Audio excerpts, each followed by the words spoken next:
Listen, listen, listen.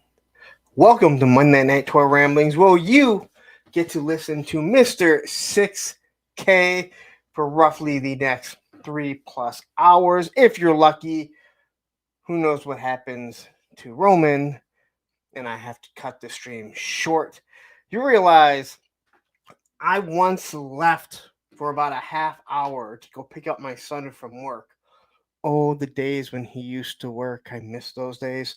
Um, and I just left you guys here doing nothing, and you guys stuck around. But I had to take off because, well, I don't know if any of you have actually dealt with the smell of skunk. If you've ever had to deal with your dog instantly being hit, um, well, it's not something you can just, well, I guess you could.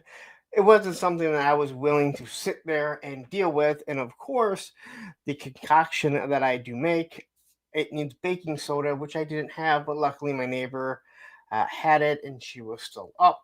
So I was able to get as much of that stench out as possible. Uh, but I do believe my son said he went out and and all of a sudden he turned around. I thought made it to the back, chased it at the end of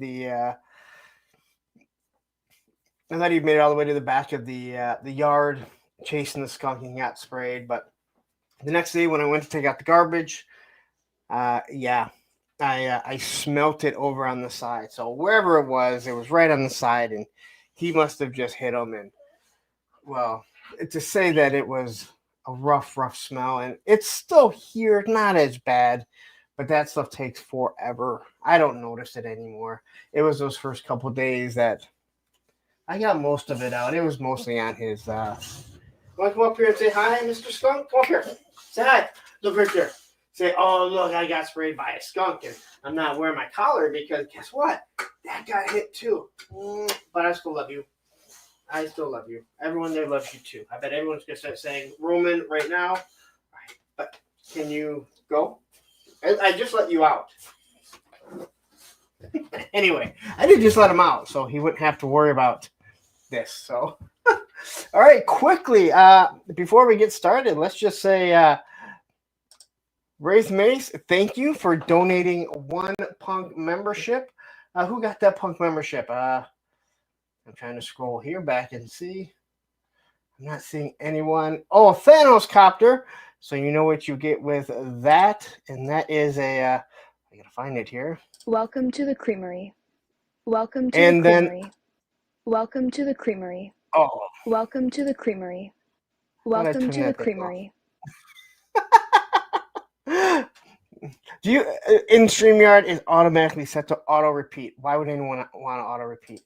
And then Daredevil Dave, thank you very much. I see you finally figured out how you can become a member, and I'll be remiss if I don't give you Welcome to the creamery. Because I know you've been trying for quite some time, and all I can say is thank you very much. 50 people watching already. Please hit the like button. It means so much. I got a lot to get through today. We'll talk about some of the G.I. Joe stuff that's happened at the end of the show.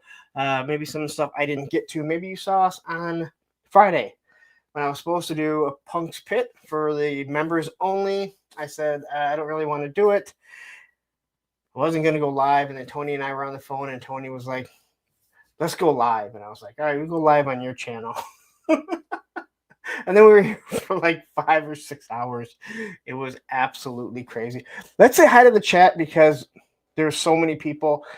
It's going to be hard to get through. So please, if you haven't hit that like button yet, please hit that like button. Oh, wait a minute. I got to put my banner up here. All right, so let's get through this. We have Same Time Toys, who is here, Christoph Scuba, Aaron the Toy Enhancer. We have Daredevil Dave PNC, Christoph a Scuba, Stanley Eberhard, Summer Crayon Slayer, Eric a Thurman Men, Hosa SCS Dog, Sean Jones, Action Figs, one of my moderators who says, I'm back. GI Bro, who has the best guns in the business. We have Gun Bunny Customs, Tripwire 788, Derek Holloman here, Ronnie Trick Shot, the first person from another country in the chat. I think so. Maybe I could be completely wrong, to be honest. Machine Man is here. Plastic Fantastic, who will be my guest this week on Thursday with a friend. You know this guy. He's the one who not only donated a wonderful Wolverine 3D printed to a winner. He also was nice enough to gift Tony's Figs one because Tony won it twice in a row. And that was before Tony and I went on. I said, you know what? I thought about it. I'm like, I hope he doesn't come up because people are going to think that it's staged. And then he came up twice in a row. So we have Nolan, which makes us Toy 2 official. We have U.S. Combat Dojo. Ray Black is here. Matthew Matson, my first moderator. We have Shark Eyes, another person from a different country, from across the pond. We have Coco Smooth, the casual collector. Who else we got here? We have I Love Football, Sup Punk and Fellow Punks. Plastic Skulls has joined us. Woody 222, the figure. You know what? Tony. Woody has donated more than enough over time, so you know what he's going to get just because he's here. That's for you, Woody, just because I love having you here, man. I absolutely love having you here. We have Wraith Mace. We have Fatred is in the house. We have Killa, who has now joined us. Now I've seen a lot of the renames. And I gotta say again, Daredevil Dave, who's trying to become a member forever. Osrodamus Toys has joined us. Sean's Stuff. Roman, good boy. I don't remember your name before. And that's not a bad thing. I love seeing new names. So if you are new, thank you very much. We have Jay Astro. We have Sabir Del Norte. I think you had it right. I feel like it seems like you did something different so I could understand it a little bit better. Wraith Mace, who has been a member for 11 months. Bobby Wald saying congratulations on the 6,000. Thank you very much. It is greatly appreciated to have all of you guys here. Matthew Mattson's been a member for 15 months. I can't believe I've had memberships even close to that long. Fatred says, wow, 9 months of Grumpy Man yelling at clouds. I don't normally yell at clouds. I do yell at assholes that give me false copyright strikes, though. Beardy McBeardison is here, a skunk with toys. That one actually works pretty damn well, doesn't it? Derek Holloman, who has been a member for 9 months. Isn't it crazy how long some of you guys have been around? I mean, we just went over 2 years. I just went over 2 years doing live streams. Rolando, Utah Toy Hunter. I Love Football saying congratulations. You said 600. Oh, it's not 600K subs. If it's 600,000 subs, I think I get one of those plaques. When I hit there will be a huge party. Dave's Dimension is joining us. We have Kenzo's Creation. Whew. We have a PD Dubs who is here. No, thank you for joining. I like to highlight as many people as I can because people like to be talked to, not talked at. And I feel like I do a pretty good job, and hopefully I continue to do that. We have Ostrodamus, who's been a member for 13 months, and Nolan, who has been a member for 13 months. Hey, if you're projecting that I will have 600K, I'm more than happy with that. Well, let me shut this down here. Roman, watch your nose so it doesn't get taken off. Thank you. Anyway, now that I got through the whole chat, thank you very much. Please hit that like button if you haven't. It does mean the absolute world to me. I hope everyone had a great weekend. You know, December is the time. It's the time that your car says, fuck you. So it turns out, I went to took Friday off, and I don't know, went and did something in the morning. I forget what I did. And then I decided that I was going to go, and it acted up. I think I went grocery shopping, actually. I came home, and it was acting up or something. I'm like, damn it. And it felt like it was like wet gas or moisture in the fuel line. So I ran up. I got some dry gas, put it in, let it run for a little bit. Went and drove my daughter. Surprised her. We went and saw Moana 2, which is an entertaining movie if you have kids. Let's say hi to Baldy Fucks Reviews, Cowgirls vs. Bengals, or Punk. I'm here to celebrate your milestone. Thank you very much. It is greatly appreciated. I love seeing Baldy here. And you know, Baldy Fox is just something I put in when I was typing in your name because I thought it was fun. And Thanos Copter, who has joined us, who, if you haven't checked out his Instagram, you need to. And if you have a weak stomach, this probably ain't even the show for you. And I'll tell you for sure, his Instagram is not for you. Anyway, so my car was acting up. It was idling bad. But I went and got my daughter, ran perfectly fine. I go to drive the next day, and the code pops. So I ran up. It told me there's an issue with the cylinder 4 firing wrong, right? All right, son of a bitch. Maybe it just needs to be cleaned out a little bit, whatever.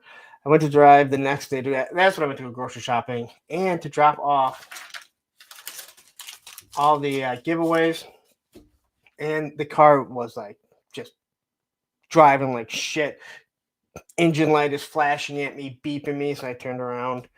Got my work car, and then found out it's probably going to be about $900 if there's nothing else. If there's nothing else. So it's like, not only like, hey, Merry Christmas, your car is fucked. It's also in Michigan, during your for your birthday is when you have to renew your tabs. So it's like, awesome. Awesome. I get to renew my tabs also. So I parked my car to the side. I have my work vehicle. So I'll be driving that for the next couple weeks till I decide I want to get the car fixed because I don't even drive it all that much. But it is not just a 2-seater like my work van is. So Cobra Commander has joined us. Thank you very much. All right. So that was my weekend. Well, that's how it ended up with the car basically needing a whole bunch of crap. No, Nolan, you're absolutely right. The flashing engine light is no big deal, but when your car is doing this, that's when you're like, all right, even women know that it's time to stop driving. Well, that's not true. Annuity is here. Congrats on the 6K. Thank you very much. Bees Battleground. My nemesis even stopping to say congratulations, I guess, or whatever. I know you don't mean that because you are, believe it or not, he's actually not my biggest nemesis on YouTube. I don't even know if I have it. Well, I know I have a fucking nemesis on YouTube. He's a piece of fucking shit. 80s Toy Boy who is jumping in here. Tripwire says flashing engine is a big deal. Solid is just a warning. XD. Oh yeah, and it was just solid, and I already went and checked out what it was, so I knew that it was just one of the pistons not firing. But I was hoping it wouldn't be that bad. But of course it is because it's like, oh, hey, it's Christmas time. You don't deserve any money. Frankie Riviera has joined us. Anyway, all right. Let me quickly say thank you to Realm of Toys for last week's Thursday with a Friend. If you missed it, please go check it out. He is a wonderful guy. I couldn't stop laughing. We talked for about an hour and a half afterwards. So I don't think we got off the phone got off video to about 2 a.m. I didn't work on Friday, so it wasn't that big of a deal. But it was a lot of fun.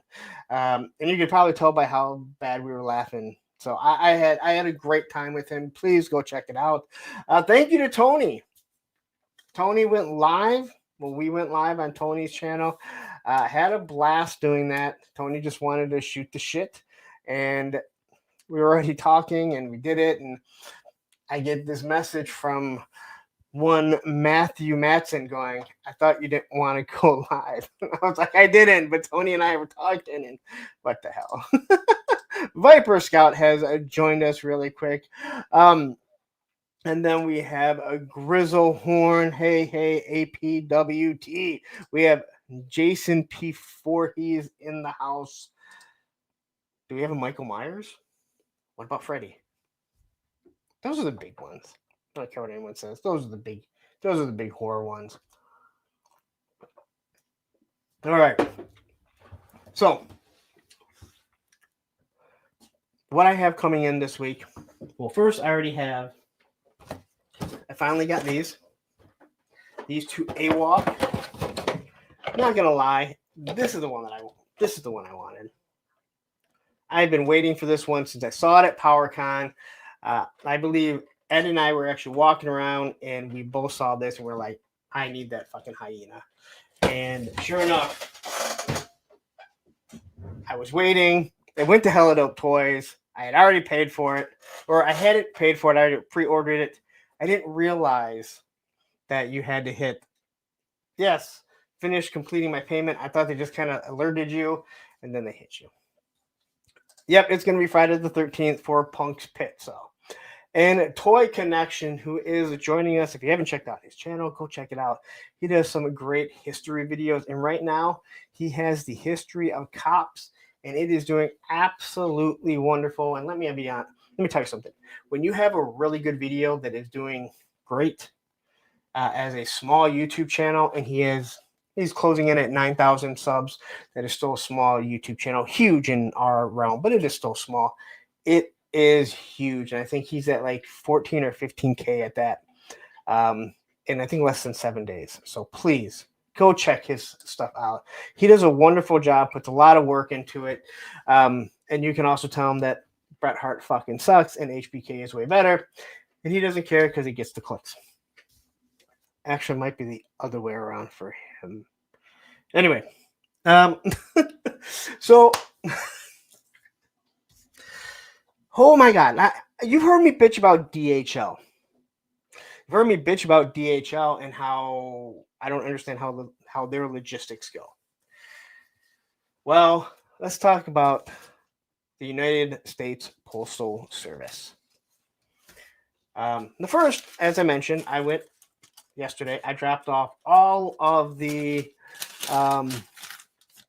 winners right here, other than my moderator, who I somehow wrote his zip code down wrong, so I had to ship that out today. Actually, they both went out. They all went out today. So some of you will just be getting something. Well, my mods might be getting something, and a few other people just be getting something. So anyway, I ordered from the Four Horsemen, Figura Obscura, the Ghost of Christmas Past, and it shipped out on December 5th. Now, if you don't know, they are in New Jersey, and that is where everything ships out of. New Jersey. New Jersey is it's usually a day to get here. Kirk Murphy Toy Solutions has joined us. So it was supposed to be delivered today. But I'm not really paying attention. Just, hey, didn't say this being delayed. The mail came. Helidope Toy stuff was here. That stuff was not. So then I went and looked at the tracking. And I went, it's at the Chicago hub for USPS. Now, everyone knows the USPS, when they ship DHL, it goes from Chicago to the shithole in Ohio and then stays there.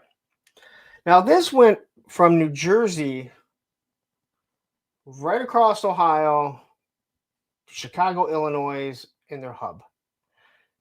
So as of now, it's sitting in Chicago. Now, I'm in Michigan, if anyone is unaware. The big block M, Michigan. I'm just east of Detroit. Now, if anyone is familiar with the United States of America, the greatest country ever, New Jersey we'll just say is here, and Chicago is like here, and Detroit is like, so New Jersey is here. Detroit's like right around here, up here. So somehow the fucking mail, it got sent all the way to Chicago, and now it's got to come back. So that's a wonderful trip that it's taking, and it's not even using DHL. It does say that it is using USPS. So, and then today I did get notice of the shipping label created for the Robo Skull. So I am definitely excited about that. I have seen pictures of it. I've watched bits of reviews. I'm trying not to. I try not to get too involved in any of the reviews before I get anything, especially something like that. But I do know there's a lot to it. There's a lot of things to take off. So I already have to start kind of pre-planning how I'm going to do my review with that. So I really don't want to bore everyone for an hour taking stuff out, doing this, doing that. But I am excited to get that Robo Skull. I don't know where I'm going to put it. All right. Especially at Christmas time, I have everything all over the place. So it is crazy. We have Pretzel John, USA. And then we have Chaz the Guru, Yo Lawrence, and Party People. Thank you for joining. Machine Man says it is a great looking toy. I'm so excited. Super excited to get it. Though it has been almost 3 years of waiting for it. And I'm sure I'll talk a little bit about that when I get it. Todd C has joined us. Thank you very much. All right. I don't think I have anything else. We all know we've kind of seen the G.I. Joes, and we will talk about that. The copyright strikes.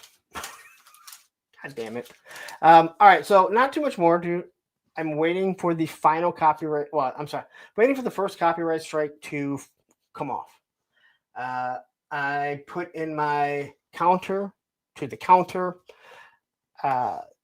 on Monday, I think it was. It might have been right after because I was already wide awake and the show had been ended prematurely. So I sat there and I put in my counter strike. So I think in a couple days, if I don't hear anything back, it's going to come off. Trust the Star Screamer. Sorry I'm late, but congrats on 6K. Never be sorry that you're late. We all have real lives. I appreciate you being here for sure. Mr. Wonderful is saying, oh, snap, it's Eagle 6K. Yeah, you better just remember that when I send, hey, I see you guys on Tuesday. If you guys ever do another Tuesday, I don't know when you guys go live. If I shoot you that message, hey, I need a link now, you better send me a link so I can jump on just because I feel like I need my presence to be known on Tuesdays.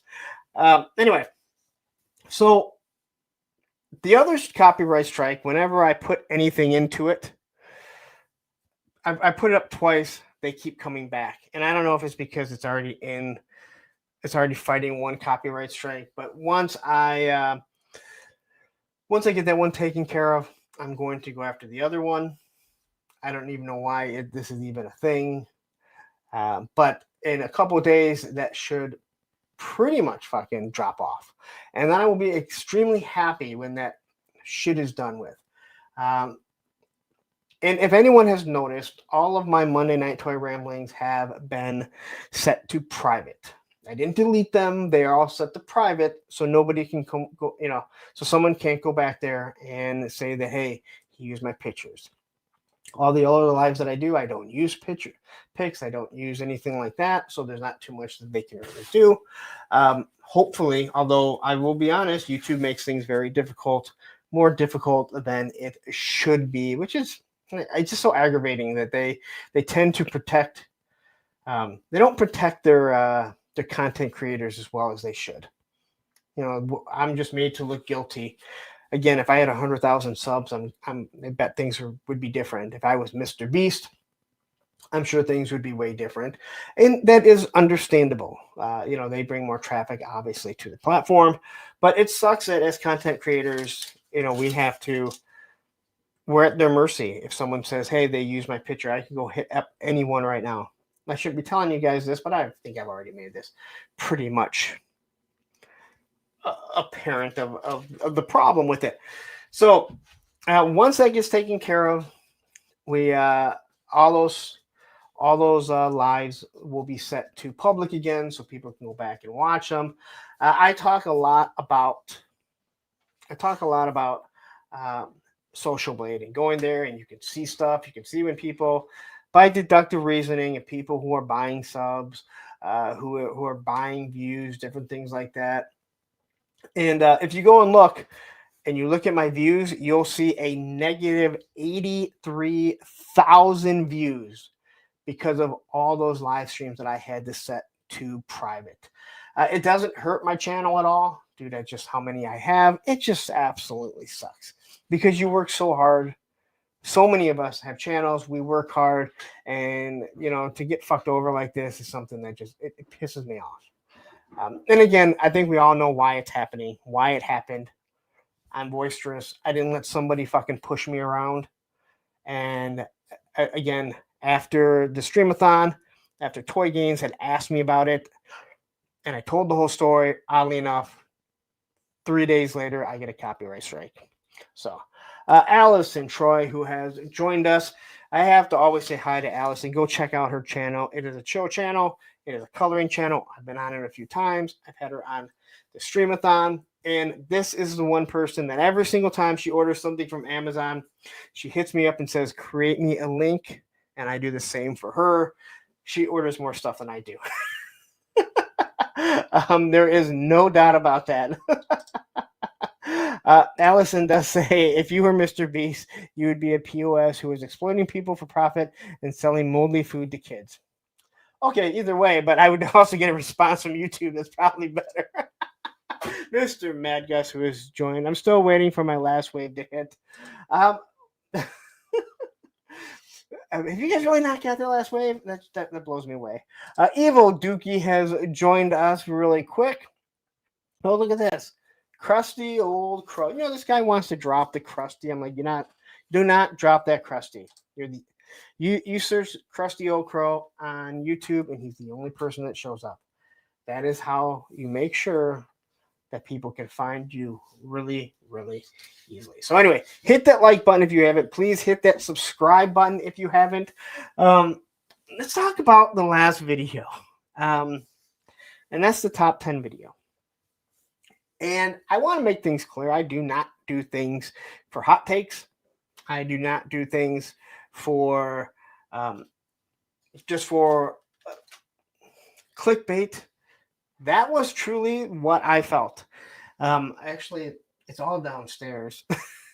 I go through every single G.I. Joe figure of the year, every classified figure, and I write them all down, and then I start crossing off the ones that I know won't even make my top 10.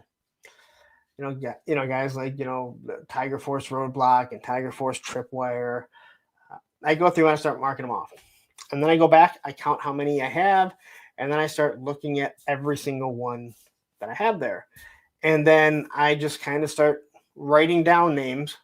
I start with whichever ones I know are going to be on that top 10. I go down, I start writing them down until I get to a list of, 14 or 15. And then I kind of break it down, kind of just eliminate each one until I'm down to 10. Then after that, I go and I get the figures out, as you saw. I get the figures out, and then I start looking at each one, and that is actually how I go down, and I break down what is 1 through 10. So the fact that Cobra Commander, this guy right here, who is a wonderful figure, but I don't think, in my opinion, I just didn't think that it was one of my top 10 favorite figures. We just got him in the HasLab at the end of last year, but it's no big deal because, as I said, my opinion is my opinion, and if you feel differently, awesome. That's how many good figures the G.I. Joe team has made. Looking through some of the comments and what people had said, and this is, boo, your taste sucks. Retro CC was the best. And that is your opinion.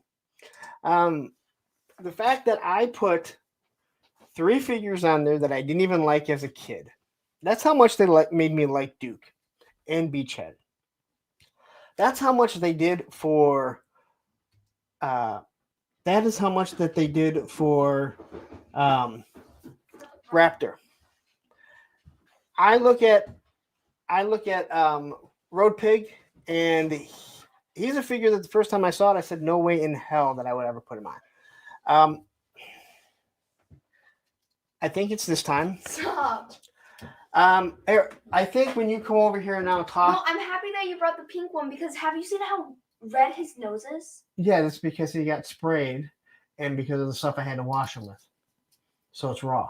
So it's going to take a little bit of time for it to heal. Can't you put that paw stuff on it? You could go do that. But like, I'm asking like, yes, can you? Yes. Because I wasn't going to try to poison my dog. No, that stuff is all natural. Okay. I think that she should hold a ruler every time she comes in here and wants to speak out of turn. I have a whole bunch. I was worried about my dog. See, I have a whole bunch of rulers. Never again will we go. No, they stay right here. I'm gonna make you check them out like a library book. Are you for real, bro? You're joking. Yeah, I'm gonna make you check them out. This is my band. Hey, a lot of people could say there was a lot that were in overlook, Eric. But again, it's my opinion, and it's not any more valid than your opinion or someone else's. It's just my own personal opinion. But I give you my reasoning for it. But some people seem to take it personally. Like, I'm not insulting you or anyone else. It's just my own personal opinion. And there were no hot takes. Someone kind of said, hey, I think this might even be a little hot take-ish. Not at all. It's just what I do. That's how I did them. And it's not the easiest. It's not that easy. I ask other people to go do a top 10 that they have every single classified figure. They reviewed every single one and just they put their hands on every single one, messed around with them for a year, and see what they say. And then just it's not the easiest thing to do, but it's fun. MCR is here. Spare the rod, spoil the child.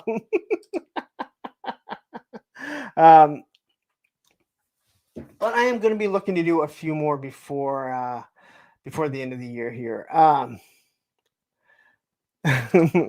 My kids call me bro too. Son calls me bro. Yeah, this one just doesn't even care. She doesn't care. She calls me all kinds of stuff. Clint Jorgensen says, did Hasbro do enough with Classified to win Line of the Year like they did last year? Oh, I think so. I don't even think it's close for adult collectibles. I take that back because I think Operation Monster Force came in way too late. My personal opinion. I don't believe that Jada Toys has made enough Street Fighter figures. As wonderful as they are, they really haven't made enough, but they are awesome. Did he say company or line of the year? Because that's two different things. I think Marvel Legends is right on the heels of G.I. Joe right now. They really, really, they really kicked ass. I mean, I want to buy so many of these Marvel Legends, and I'm not even collecting that stuff. So it's really hard, but I think for adult collectibles, I still believe that,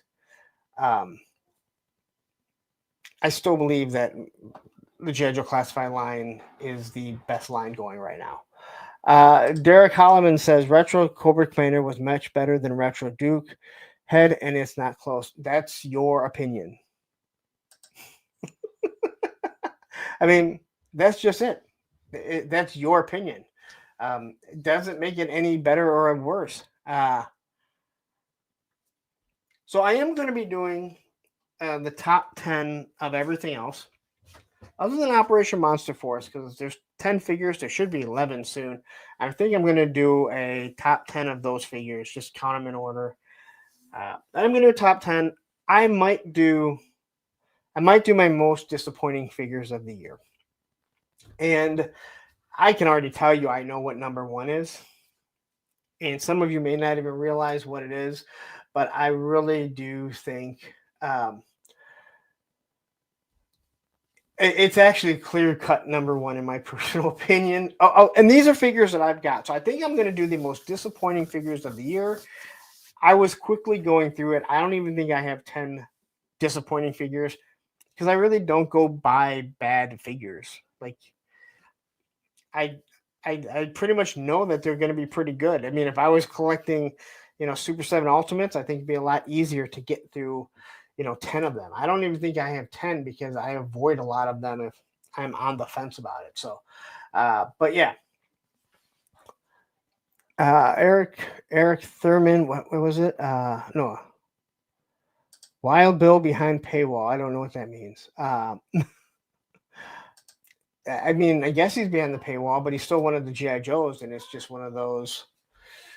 It's one of those things. Like I mean, it's every figure, and yes, I am lucky enough. I'm lucky enough to have them all and review them all. So yeah, I may have a different perspective, but I loved. I love the interaction with it. I love the engagement. It has obviously triggered some people because it is sitting at in less than 4 days, it's sitting at 4,400 views. So it is by far number one. It is by far number one right now. It should hit well over 5,000 before tomorrow. So I am again, I love to hear I love to hear people's opinion, but just understand it's just my opinion.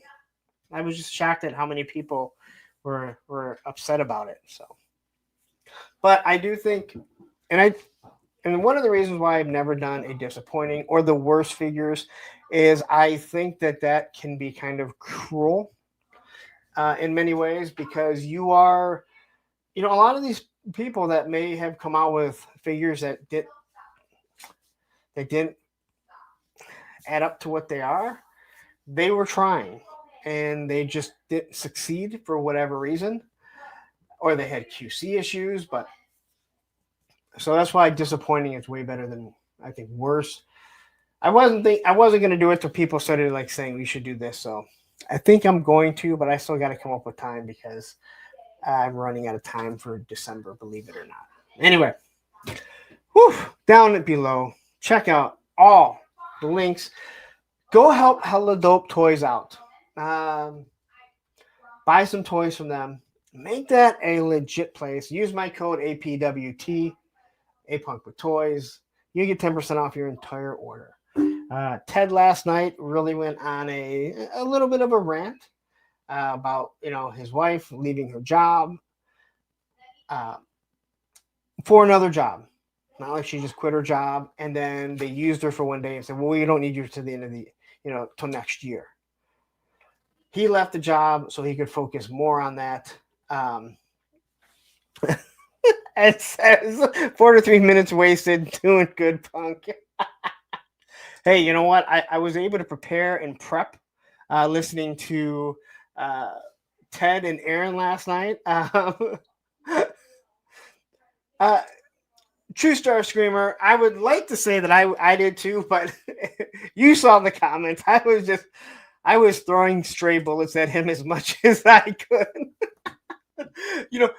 Oh my God, like seriously, go over there, buy some stuff from Hello Dope Toys, use the code APWT, get 10% off your order. It's Christmas time. Make them work, but also make them have a paycheck so they can quit their shitty jobs that they have and then work a shitty job selling toys to the rest of us, and they can eventually have a brick and mortar store in the city of Columbus. Hold on. I got to take it off. The city of Columbus. After next year, they might be able to hire Ryan Day as maybe their top sales guy. He can sell anything to anyone but a Michigan fan. Actually, I take that back. Michigan fans would love to have him on their side all the time. But yeah, True Star Screaming, you're right. You want to give him a hug. It just sucks. It's just like I said, like my car breaking down. It sucks. It's Christmas time, and it's just the way that it feels, right? It just feels like fuck. It's Christmas time. Why right now? But it doesn't matter. It could have happened, I mean, my car could have broken down right after getting taxes back. If I get taxes back this year, it's still gonna suck because it's a big chunk. It's $1,000 out of your pocket that you weren't expecting. I'm not a rich man like many of you guys may think. So anyway, I think that just about does it. I don't know what else to talk about until we get to the topic. What I'm going to do is I'm going to take a quick breather, so you guys can head over. Oh, that's what I wanted to mention. Oh yeah. So quickly, if you haven't yet, the G.I. Joe wave is starting to show up over in Hong Kong, I believe. If you go and look, Entertainment Earth has 3 of them set for January. So does GameStop, but GameStop you can't order from anymore. So I did put a link to Larry Neck in the description for Entertainment Earth. If you want to go there and order the wave right now, maybe they come early, maybe they don't. It's impossible to know because clearly these figures are ready. How they get over here, that's a whole other story. So, I mean, Emily talked about there being a delay. I don't see it. So anyway, there is a link in the description just to that, and then you can find all the rest of them over on Entertainment Earth. You can do that while I play a commercial for Hello Dope Toys. But you know what? I'm going to play the first one.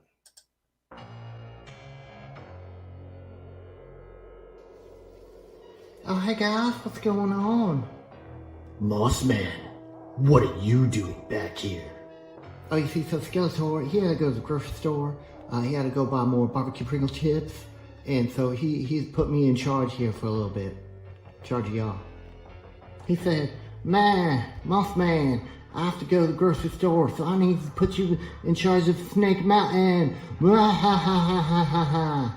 Yes, that's Skeletor. That's Skeletor, right. Skeletor said since I was in charge, I could use the credit card and maybe go online and buy some action figures for myself. Oh, some action figures sound kind of nice. Yes. Maybe we can go to Big Bad. Yeah, Beastman, we don't say that around here. We go to HellDopeToys.com. They have the best prices in town, and they ship everything in one business day. One business day, Beastman. That means I buy it, and it comes to my house super fast, and they pack it all real nice. So when I go to do my YouTube reviews for my 5 subscribers, I'll be like, oh, look at this minty fresh packaged box that I got from HelloDopeToys.com. So what are we waiting for, y'all? Let's go get that credit card and head on over to HelloDopeToys.com right now before they run out of all the good stuff.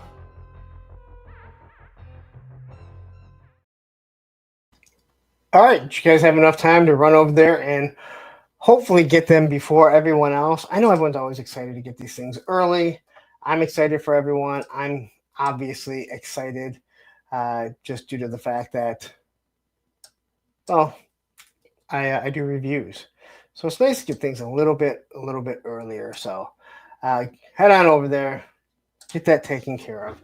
But as of now, we're going to get into it quickly. Sabir says, I haven't had much luck with EE getting pre-orders in ahead of the other place, but that doesn't mean they're always latest either. Could be just luck of the draw with me and EE. Okay, so let me explain something. I've talked about this before. Entertainment Earth is a distribution company. So the way that I believe that it is, holy shit, I swear this banner has been like ticker a whole damn time. Driving me nuts. All right, so since they're part of the distribution company, that means guys like Hello Dope Toys, like they supply Hello Dope Toys, they supply Nerdzoic, they supply Sergeant Reds. So your local toy stores, they might be ordering from them. And it's one of those things where I believe they ship out to them first. And understandable. And I think that they should, because you want to support your other people. So if they get them at the same time, let's say BBTS does, but they normally get them later. BBTS, they pay for their own shipment. I don't know how BBTS gets things early, considering where they're at in Wisconsin. There's no ocean ports, but they do. But I think that's why Entertainment Earth comes in so late. I know by the fact of the whole distribute or the whole uh, promotions that I do. I can see what gets ordered, and I can see most people order from Entertainment Earth when stuff is on sale. It's understandable because they give you 10% off. So if it's in stock, even if it's on sale. So that's the reason why I believe you probably get it late. Sub-Zero has joined. Congrats. Thank you very much. And you never have to say you're late. I fully understand. We have other things. We have Frank Dumano joining us. Thank you very much. Saying congrats on 6K. Thank you. All right. So let's get to a little bit of the news. And that is McFarlane Toys. Now, he dropped a couple of things, and shocking enough, it's not Batman. So, Catman is here. I forget what this guy's name is. Someone tell me, what's this guy's name? He looks, in my opinion, stupid.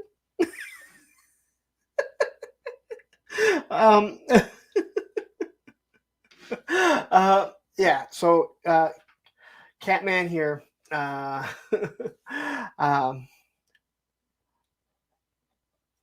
hold on.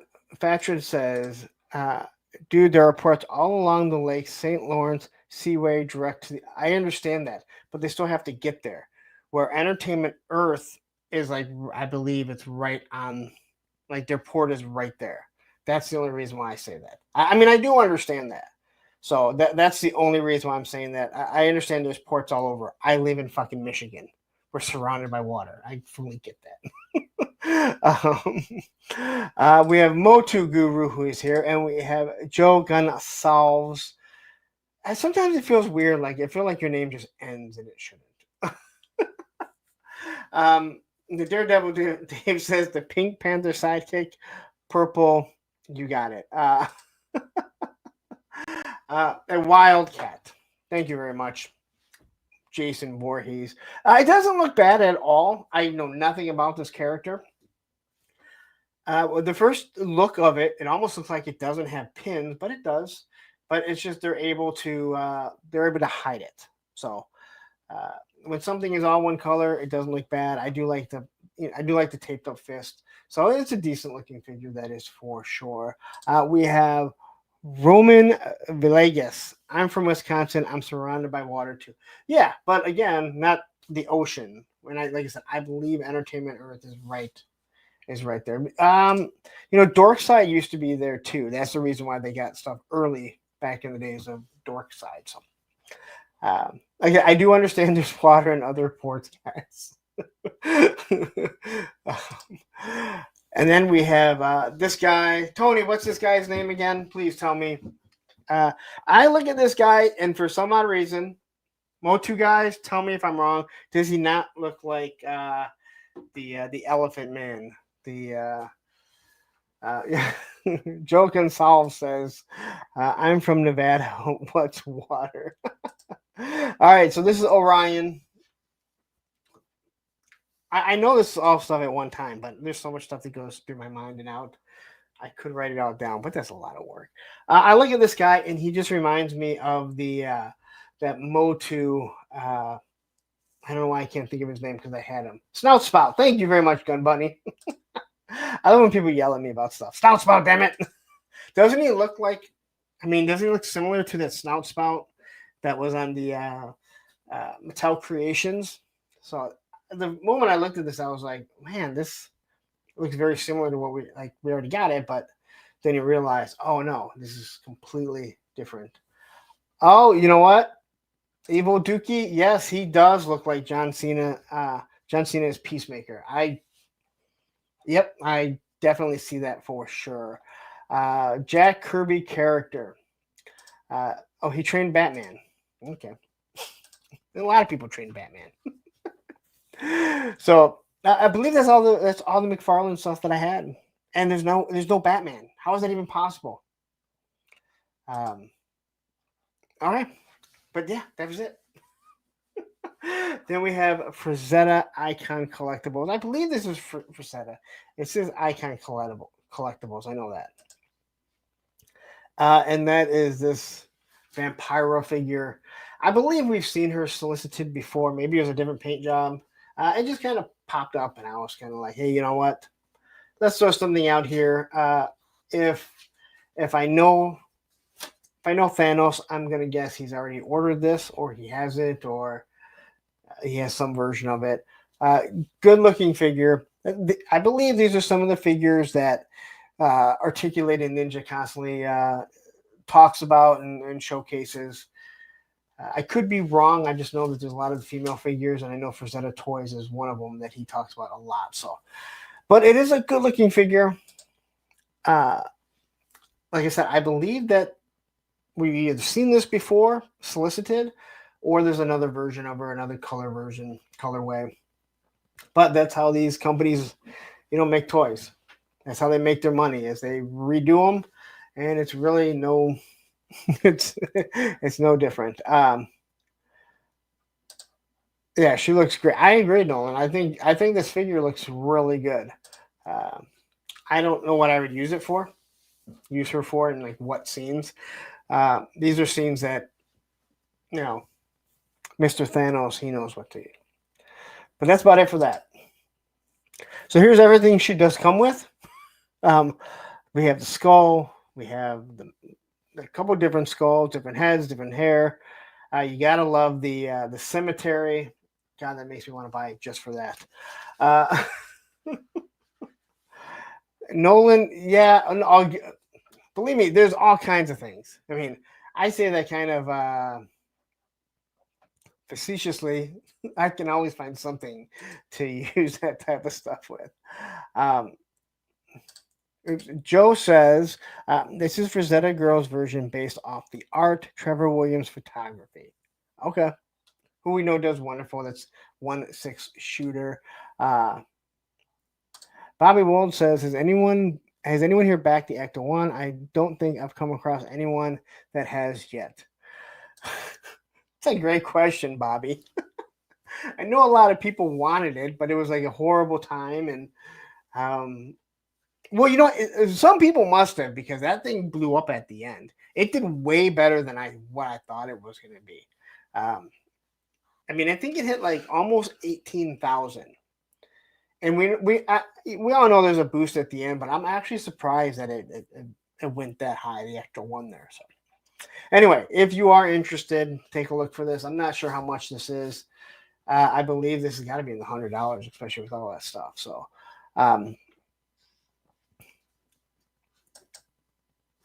Hiya Toys, and they dropped this. This is from Judge Dredd. What the hell is his name again?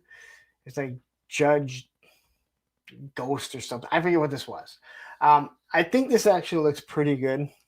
I get a little creeped out though by it. So I have not picked up any of the Hiya 6-inch figures. Judge Fear, thank you very much. The shark. Man, what's up with all the shark people? The Shark 110. I know you're the first time you've been here, because I know the people with names fucking Shark. Please don't be a piece of shit, Shark. I'm assuming you're not, because you're here. And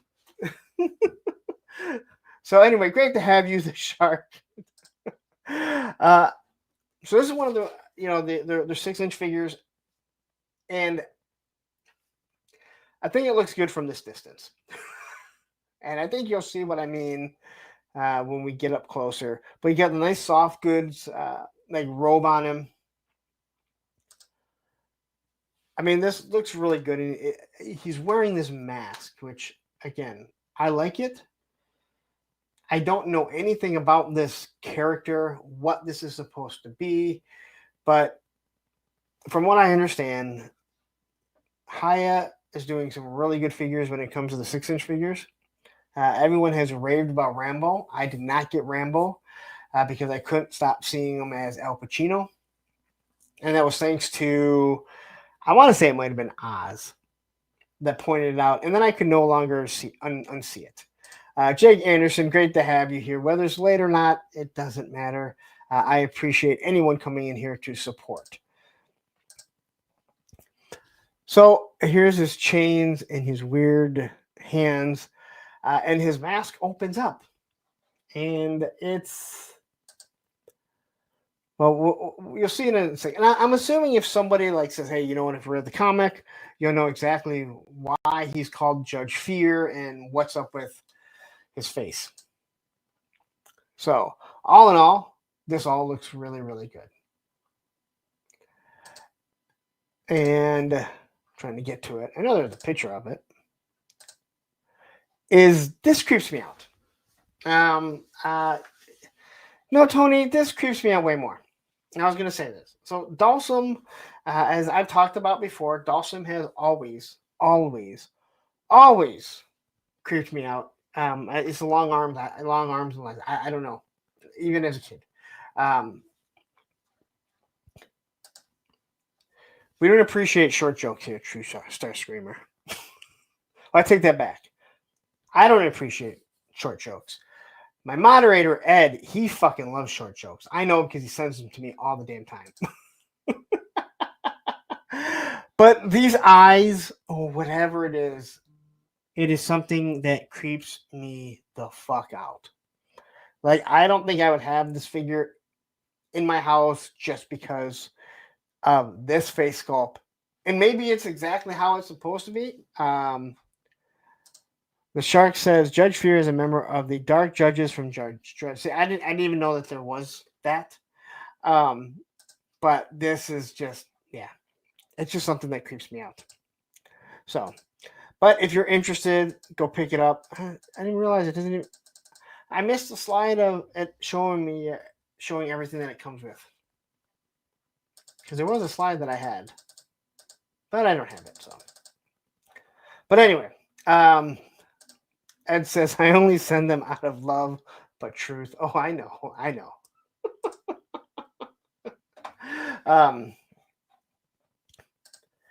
I don't remember you being much taller than me. I know you were much shorter than me when you were dead on the ground at Aaron's house, though, Dave. So you better watch it. All right, Marvel Legends. Well, let's just say there's been a lot of Marvel Legends, and even though I'm not a huge collector of Marvel Legends, I think most of these were really, really, really awesome. Which, you can't complain. I mean, good figures are good figures, right? So anyway, except this is not Marvel Legends. How the fuck did I fuck that up? All right, so this is little icons, or what is it? Little Armory. So I don't know if anyone's ever had any of these figures. This thing's like $135. Ignore the Marvel Legends. There'll be Marvel Legends later, I promise. So this is the little Armory. Wait a minute. Did I fuck this up? Hold on. Nope. Somehow Haya is underneath it. Haya shouldn't be there. Haya right there. I don't know why that's like that. But anyway, thank you guys all for tuning in. All right, so little Armory. This thing's like $125. I think the figure looks decent. It comes with so many weapons. So I think that is part of the reason why it is so expensive. I don't have any of their figures. But it does look decent. It doesn't look like it has double jointed elbows. Which I guess is fine. Because it looks like they actually do go beyond 90 degrees. I can't speak for everyone. But mine, I can't touch my shoulders. And it's pretty messed up. But yeah, this is one of those crazy things that they did. So, like, the price is really, really expensive. But like I said, it has a lot of accessories. But we can get them in some good firing positions. This looks like, I mean, just looking at this right here, I would say this should hit Coco Smooth, the casual collectors, sexy sniper pose. Here he is. This looks more like he's doing this, but he actually has a pistol in his hand. Also, to the person that said, "Hey, someone who claims to know how to pose figures, who shoots with their elbow out like that." Oh, I meant to mention that action figures do, because action figures are plastic, so sometimes they can't hold a rifle with the stock against the shoulder uh, the way you would normally. So action figures hold them like that. Just so you guys know. Um, Aaron the Twin says Dave died, but we brought him back. No. Electrolytes brought him back. You just happen to have the electrolytes. Again, they were kind of the same as the. They're just like the Lazarus pit. You had this big pit of electrolytes. If you guys don't know the story, I'd say go back and watch some of the live streams, but I have them all set to private so no one copyright strikes me. Yojo Jerk, who has joined us, thank you very much. If you guys aren't checking out Jerk and Gaines, it sounds awful. Checking out this Jerk and Gaines. Yojo Jerk and Gaines, they go live at 8 p.m. on Monday. Today, they had Mikey MGM Customs. I know I might have got his name wrong. And of course, they had Legend Series Tony, who probably is in here by now if they're done. I'm glad to see that you came back. I know Yojo Jerk just disappeared off his own stream, kind of like I did last week when Roman got sprayed by a skunk. I was just gone. And Ugly Ass Mofo has joined us too.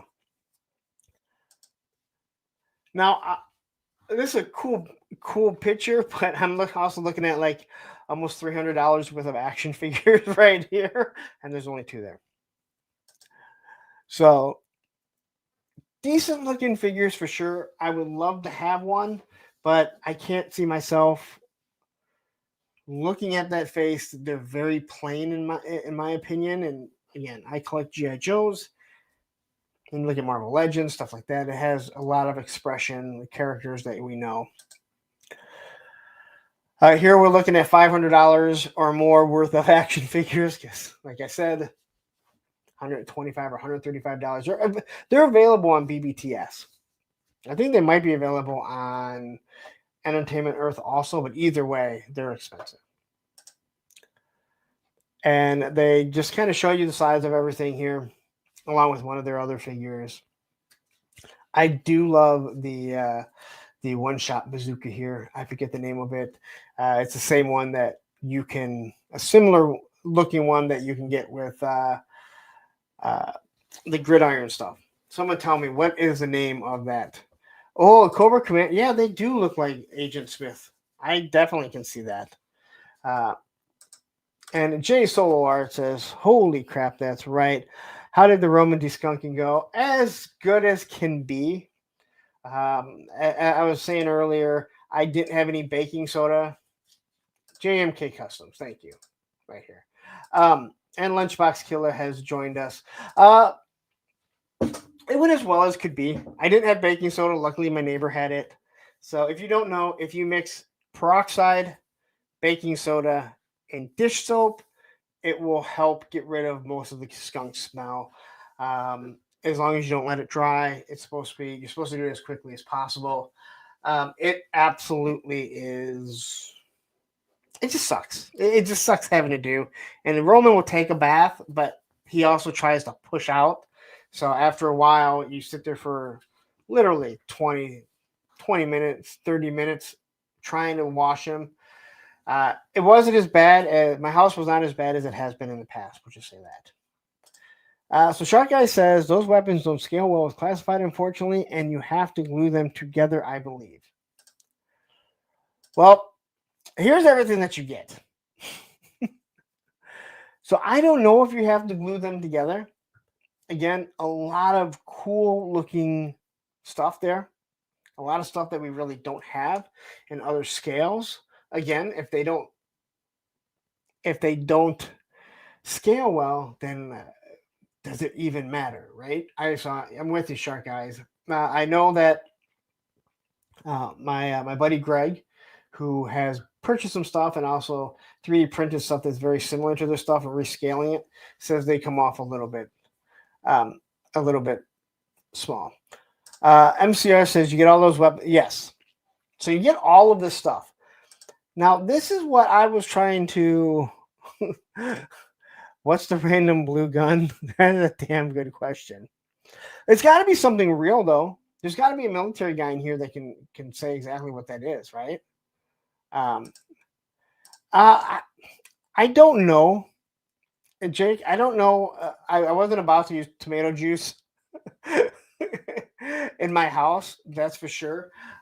So from what I understand, because it's an oil that goes over the spray is an oil that's a skunk shoot. Dish soap is supposed to break it apart. And then the peroxide kills the smell. Same with the baking soda. I would assume that, where is he at? This guy right here might know more than I do because he works with dogs and stuff. So he might know a little bit more. But maybe he's just been lucky and he doesn't ever have to deal with it. So,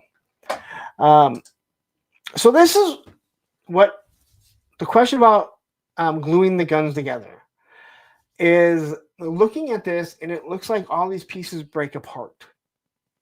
Now, that's not something I want to spend 120, 130 bucks on, whatever it is. It's expensive, like I said. Allison says, that was a rumor started by Big Tomato so they could make more money.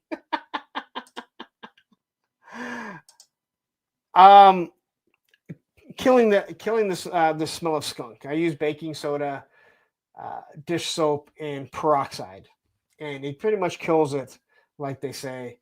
But they said the dish soap breaks up the oil, and then the peroxide and the baking soda is actually what kills the smell. So, and Tony Legend Series has joined us. Congrats on 6K, brother. Thank you very much. It does mean it means a lot to me that all of you guys, so many of you have subscribed. If you haven't yet, please hit that subscribe button.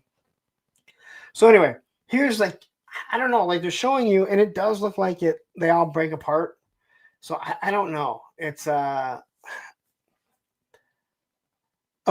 So Gun Buddy says it's like they Tommy Tech little armory stuff. Yes, I think it's the same company.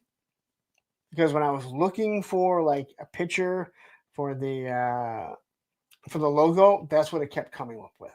So,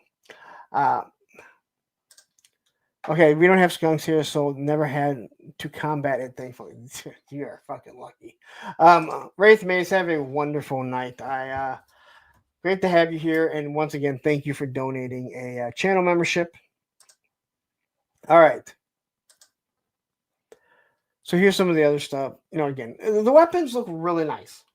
Now, we have so many companies that are doing weapons. Now, I do have to say, I really like the stock right there because it looks like there's two different sizes of stock. It looks like that one's going to kind of plug in. It would be hard to make an adjustable, or it can be, depending on the price point. Again, this is expensive, but not when you add up all those weapons that you're going to get. But it's nice to be able to make an adjustment. I know we've seen adjustments in a few other. I think Mesco has maybe a couple. But when the stocks move back and forth, they don't always tend to stay. They kind of end up moving around. So, all right. So the Marvel slides was supposed to be here. You're supposed to see the Marvel here. I messed up. Hustle SM. Hey, Larry, what's up, chat? Great to have you here, Hustle. All right, so this is Electro, the female version. It is not Electra because Electra is, well, a whole different character in the Marvel Legends, in the Marvel universe, right? I know nothing about this character. I know who Electro is. I don't know if there's a female version. But if this is something that you wanted, you can have it. And it does look decent. I can't get over looking at this figure or Electro in general, whether it be the male version.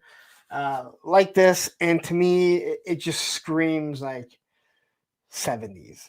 Like it screams like, hey, if we took a piece of construction paper as a kid and made a mask, this is what it comes off looking like. I do like the electro or the lightning effect or whatever that's kind of wrapped around her. I do think that looks good. So, yeah, him and Hosa, yeah.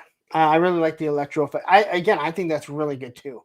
Because they need to start doing some better effects, and I think we see it here for sure. Beezer the biker has joined us. Great to have you here.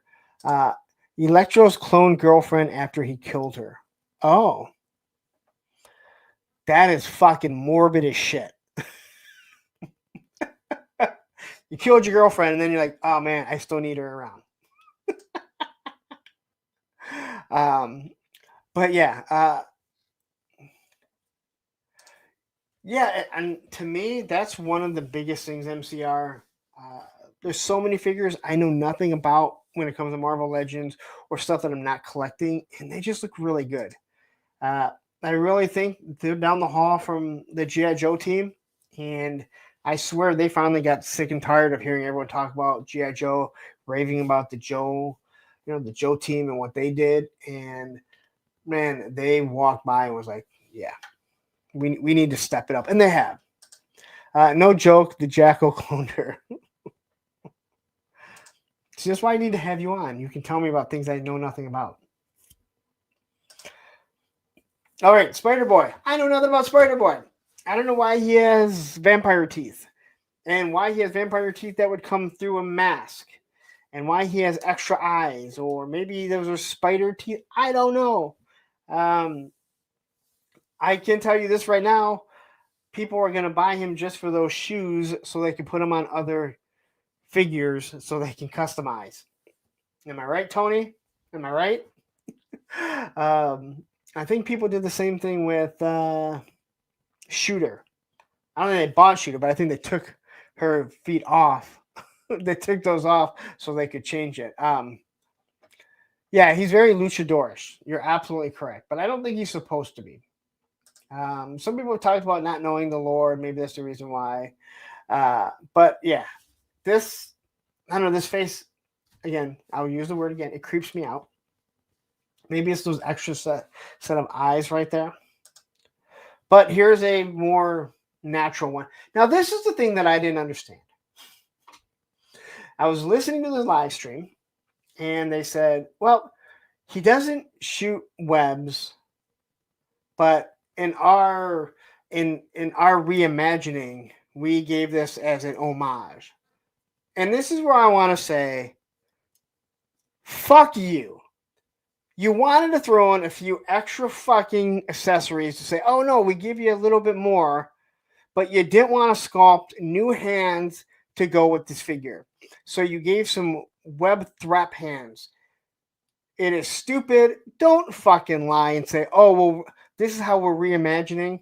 If he doesn't shoot webs, why would you give him this hand other than, well, you know what? We can create these really easily, so let's just give it to him.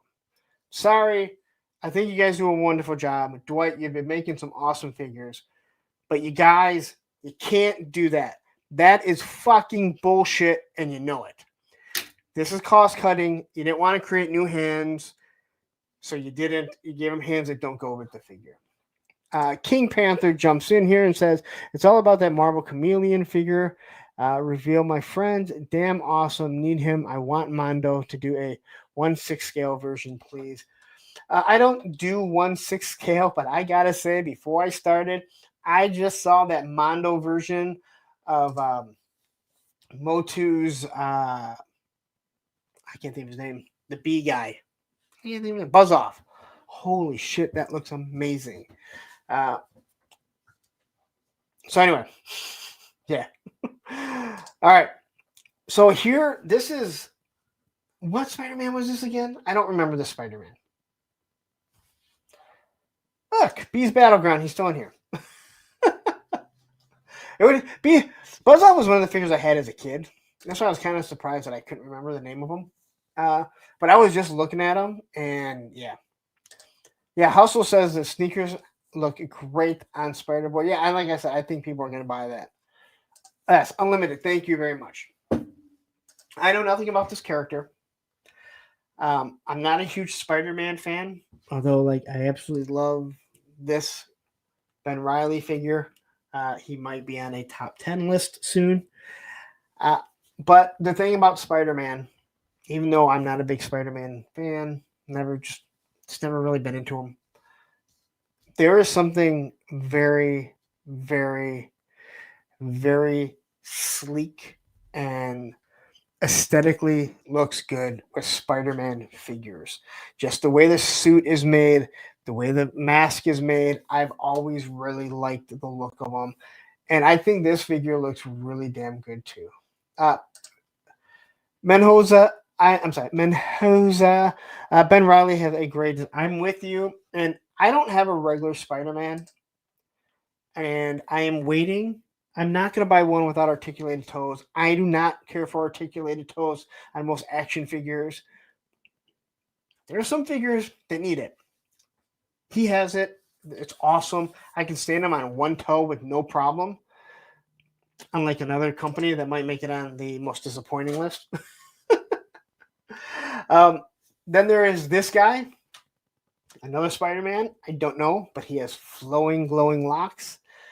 Clearly, he has a ripped up cape or some sort of whatever it is. Looks good. Know nothing about him, but again, I will reiterate. The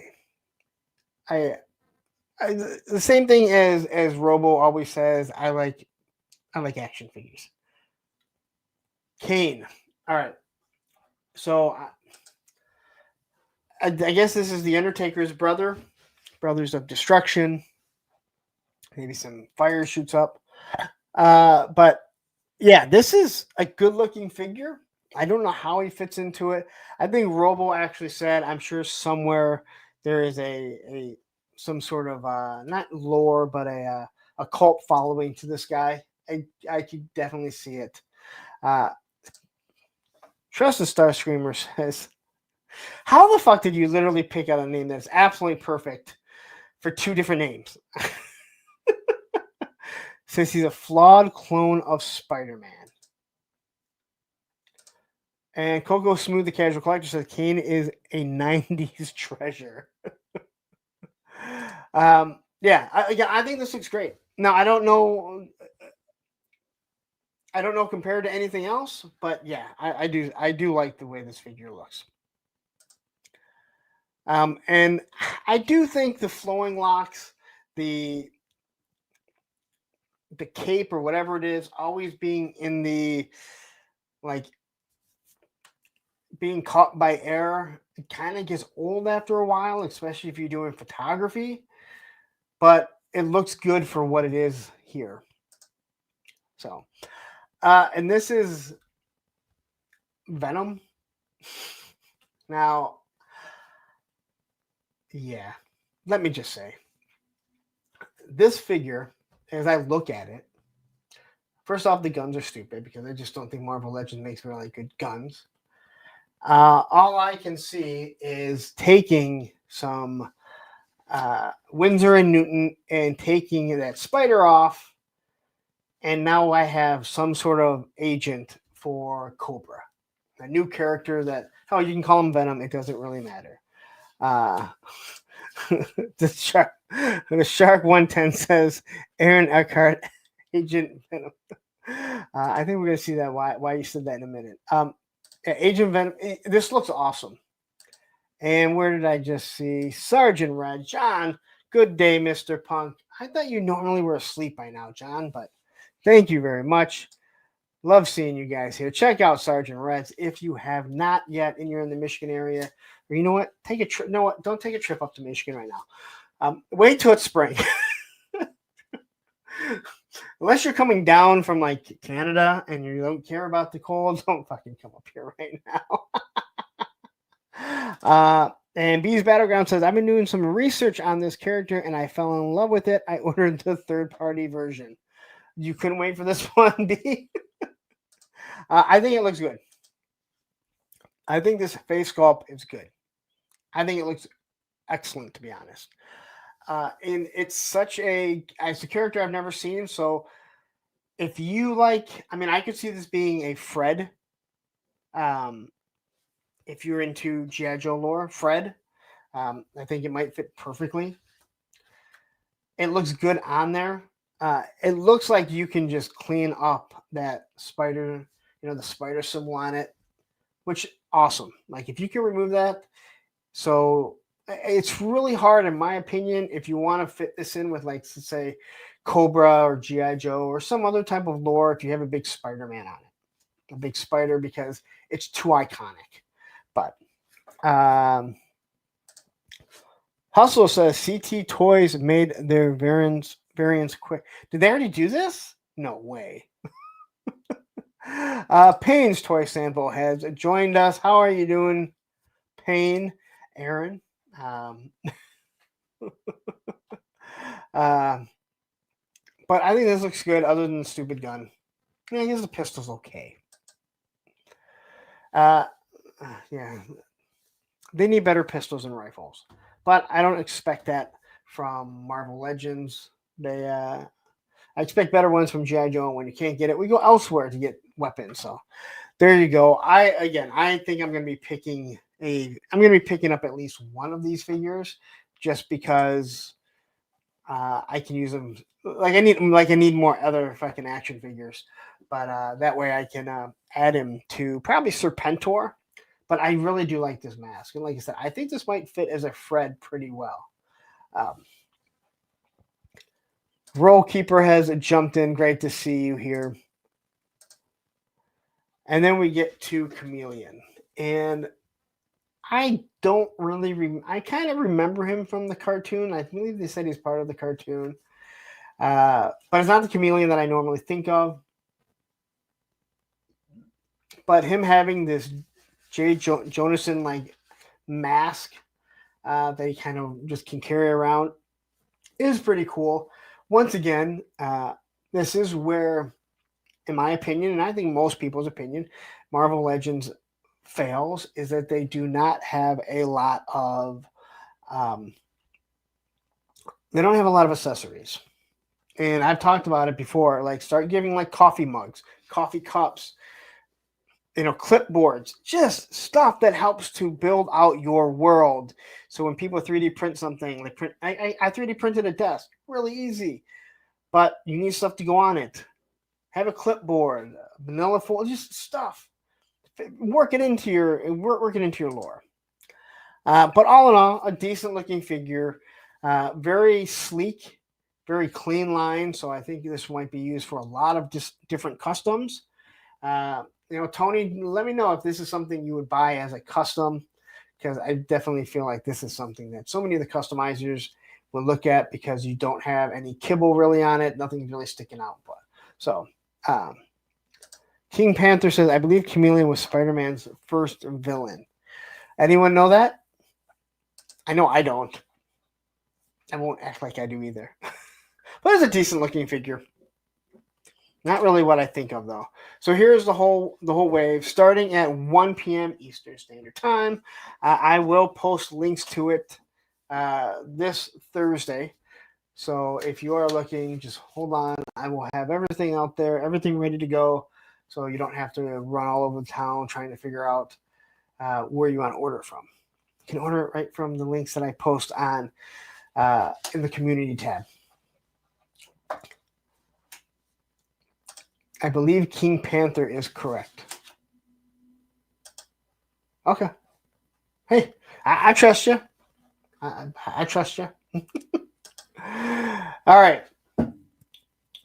Now, I have to say, I have no need for this Spider-Man.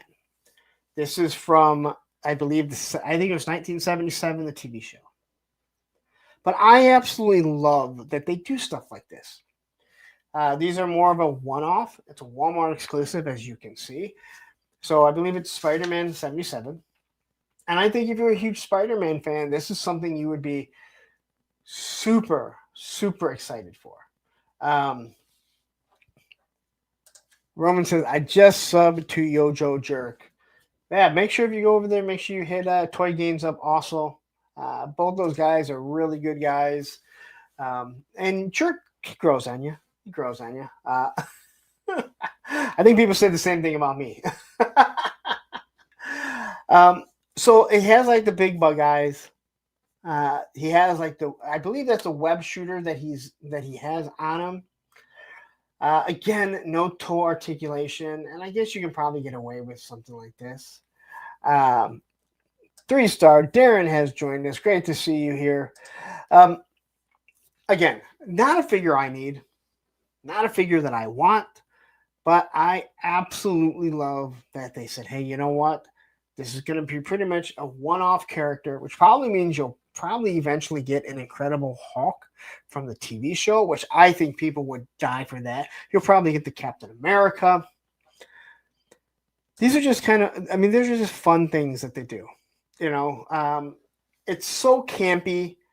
You know, there was no special effects, you know, like they had to, you know, have today. And they did talk about his accessories. I don't know if I put his accessories in. I think, nope, I forgot to put his accessories in. But they gave him just a regular rope. And it seems kind of lame, but when Dwight talks about how one of the bosses or his boss said, I want him to have a rope because that's all they used to do a web in the original TV series. It sounds stupid, but it actually makes a lot of sense. So just a little bit of string, it works as what they were using back then. So I think it's actually pretty cool. Again, it's nice that they do stuff like this. I know some people hate it, but guess what? This is this crazy thing. If you hate this figure, if you have no need for this, you're like, fuck that. I don't care about Spider-Man 77. This is what's awesome. You don't have to buy it. I know, shocker. You don't have to buy it. So, War Chest Full of Toys has joined us, and so has Bill K. Hey, Shark Guys, good to see you, mate. I love there's something about the whole mate. Derek Holloman says, I'd buy a Lou Ferrigno Hulk instantly. I have a feeling that they would not be able to keep that one in stock. I believe that one, you are absolutely right on. There is not a more, I take that back. That and Wonder Woman are probably the two most iconic pre-90 superhero shows. I guess Batman. But Batman just, I don't know, man. Like, it was so campy that it was ridiculous. And I guess when McFarlane does something, you're just like, yeah, that's great. Jay Solo Art says, I lived for those Spider-Man TV specials as a kid. I have to get, and this is exactly what I'm talking about. Because I have no need for this. It's not the Spider-Man that I would want in my collection, but someone like Jay here, fucking, I remember that. I see it. It's, you know, so I love it. And like I said, you don't have to buy it. If you don't like it, you don't have to buy it. You don't have to go and bitch about it. Yeah, they'd have to get the rights for Bill Bixby. Lou Ferrigno probably wouldn't be that hard, Sean. Bill Bixby, I don't know. I don't know like how his estate works. If they are, if they'd be willing to. Lou Ferrigno, I don't think would be a problem at all, considering he's done so many cameos and stuff like that. But you're right, that would be an awesome one. All right, so we have the Amazon exclusive Lizard from Spider-Man No Way Home, but I guess it's also Spider-Man, the Amazing Spider-Man 2, right? I have a picture of my son where he was the Lizard one year, and I believe he has the mask on, and this will tell you how little he was. He has one of my shirts on, one of my my dress shirts, and it looks like the lab coat. So I need to get this figure, get a soft goods lab coat, and get that picture and just kind of recreate that picture and put them together. It was like the first thing that I thought of the moment I saw this. So, but they talked about it. People really want the villains, and I understand because you really do need to have your villains to fill out everything when it comes to Spider-Man. These are not. Well, I like No Way Home. The Andrew Garfield movies are not the greatest, but they do have a nice cult following, I guess you could say. And it looks like you get some really good positions. Hopefully, he doesn't fall over like some of the other lizard people that came out this year. But again, cool looking figure, that's for sure. And then we're going to get to another Target exclusive. You remember people hated the word Target? Remember during the Cobra Island days, during the pandemic? Yeah, Matt. I never had a problem with Andrew Garfield as Spider-Man. I actually thought him and the girl that played his girlfriend, I can't think of her name. I thought they had just absolute wonderful chemistry, and probably a lot of it has to do with that they were an actual couple. I don't know if they still are or not. And I love the way they killed her off. It was perfect. And the fact that they did it. But the plot sucked. And people have a revisionist history of how they thought of that movie because people did not like that movie. But all of a sudden they did. Emma Stone, thank you very much, the shark. But I did like that. And I didn't mind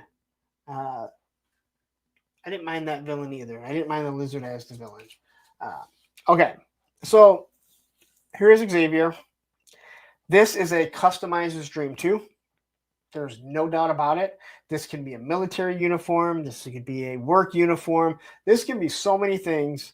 And even the bald head, of Xavier here, it looks good. Now, I don't really remember the Savage Land in the comic. I was not reading it when there was the Savage Land per se. I do remember it in the cartoon. There's the one thing that I never understood. Doesn't Xavier, isn't he paralyzed? So is he paralyzed because of his mutant abilities? Please, someone tell me. Is he paralyzed because of his mutant abilities? Because if so, even in the Savage Land, when they lose all their powers, he wouldn't be able to fucking walk. Just like if Wolverine was in the, even if Wolverine was in the Savage Land, he would still have his claws because they are part of him. That's not a mutant ability. That is something that he has. Yeah, I know that he can walk, but I'm wondering, like, why does he not have the ability to walk? That's what I'm trying to figure out. Like I said, I'm just trying to figure out. Again, I think this is a good looking figure. I love the cerebral helmet. That is going to be used for so many different things because, well, it's just pretty damn cool. So if you are looking, this is a Target exclusive. I'm telling you, like, this is what kills me. I just want to start buying so many of these. Menhoza says, crush back from a shadowing duel. All right. Yeah, I know it. I know. I just want to know why can't he walk? Because you wouldn't have, I mean, he'd have more ability using his psychic ability to walk than if he doesn't have his powers. I'm just saying. It's never made any sense to me. Here is the packaging. It is in the wonderful old, this is 80s, 90s packaging. Again, the retro packaging I think looks really good. But they did talk about having the shooting hand, like bang bang. It's a little mankind, bang bang. They need to give him 2 just so I can do that. These are the green shirts in the Sunbow cartoon. Man, you probably I'm honest. I'm looking at it. And I'm wondering how much you would have to do to make them look military.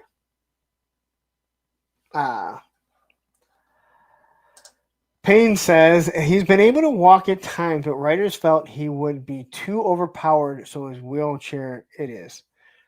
I get that. Like, I mean, I really do. Yeah, Nolan, I'm with you. It's like if you have this type of psychic ability, and you're like in the gym, like you're like, I never need a fucking spotter. I just use my fucking, use my telepathy, and then can use everything, so I don't have to worry about having a fucking spotter. Hyperdelic has joined us. Yeah, he looks great. I have the Professor X in the hover chair pre-ordered for May. Can't wait. All right. And then on to Victor Von Doom. I don't know what his name is. He has a V. I said Victor Von Doom. I know it's not Victor Von Doom. Please don't copyright strike me saying that he said that it was wrong. I don't know who this guy is. Who is this guy? Someone tell me who the fuck this guy is. Anyway, I have no need for this. This is one of those ones that I look at and I'm like, yep, don't care. But he does have a flame effect.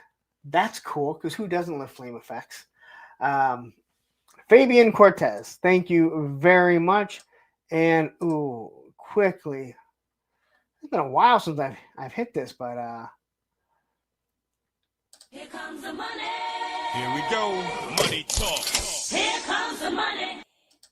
Woody 222, the figure addict with the 1999 super chat saying, just cause you're cool, bro.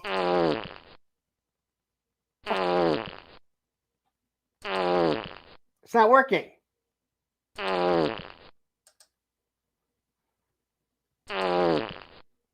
Hold on. Welcome to the creamery. Man, my streamer stopped working. Here comes the money. Here we That go. worked. Money talk. Here comes the money.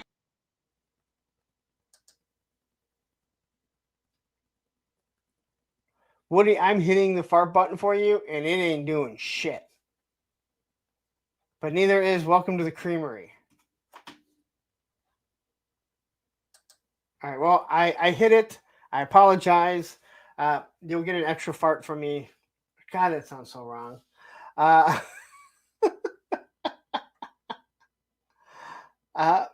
Is anyone hearing the farts? Seriously, like, are you hearing? Because it's not showing. It's not.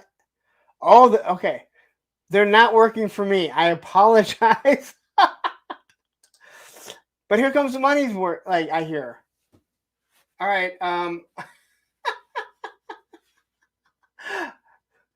That's messed up because I can't hear them, and it just shows it spinning.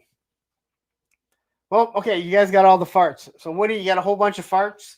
So if I miss one with a super chat later on down the road, I covered you. All right. I don't know why it's not working. It's driving me nuts. Anyway, I think it's a good figure if you're going to be looking to do a little customizing. I have no need for this figure. It's very boring to me. But hey, if he's in the lore and you need him, that's awesome. I'm glad they make stuff for people that want it. Ted Knight has joined us.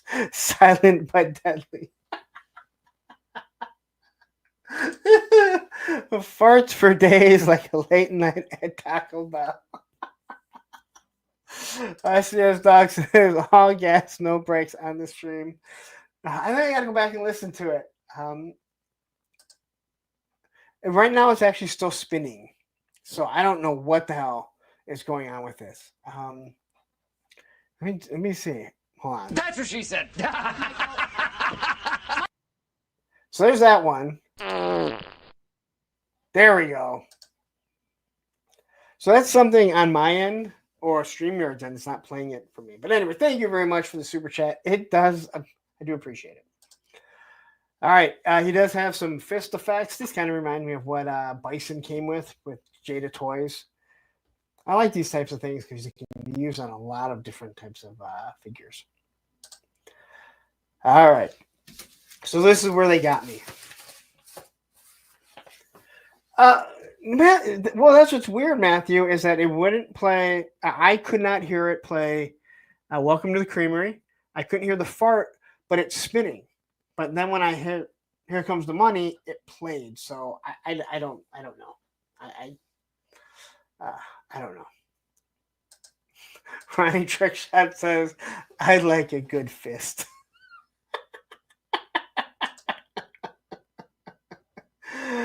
Yeah, so AOA Gambit. Now I have the entire wave of AOA. This is still one of my favorite figures. It sits by me, sits up here. I find this to use in all different types of pictures.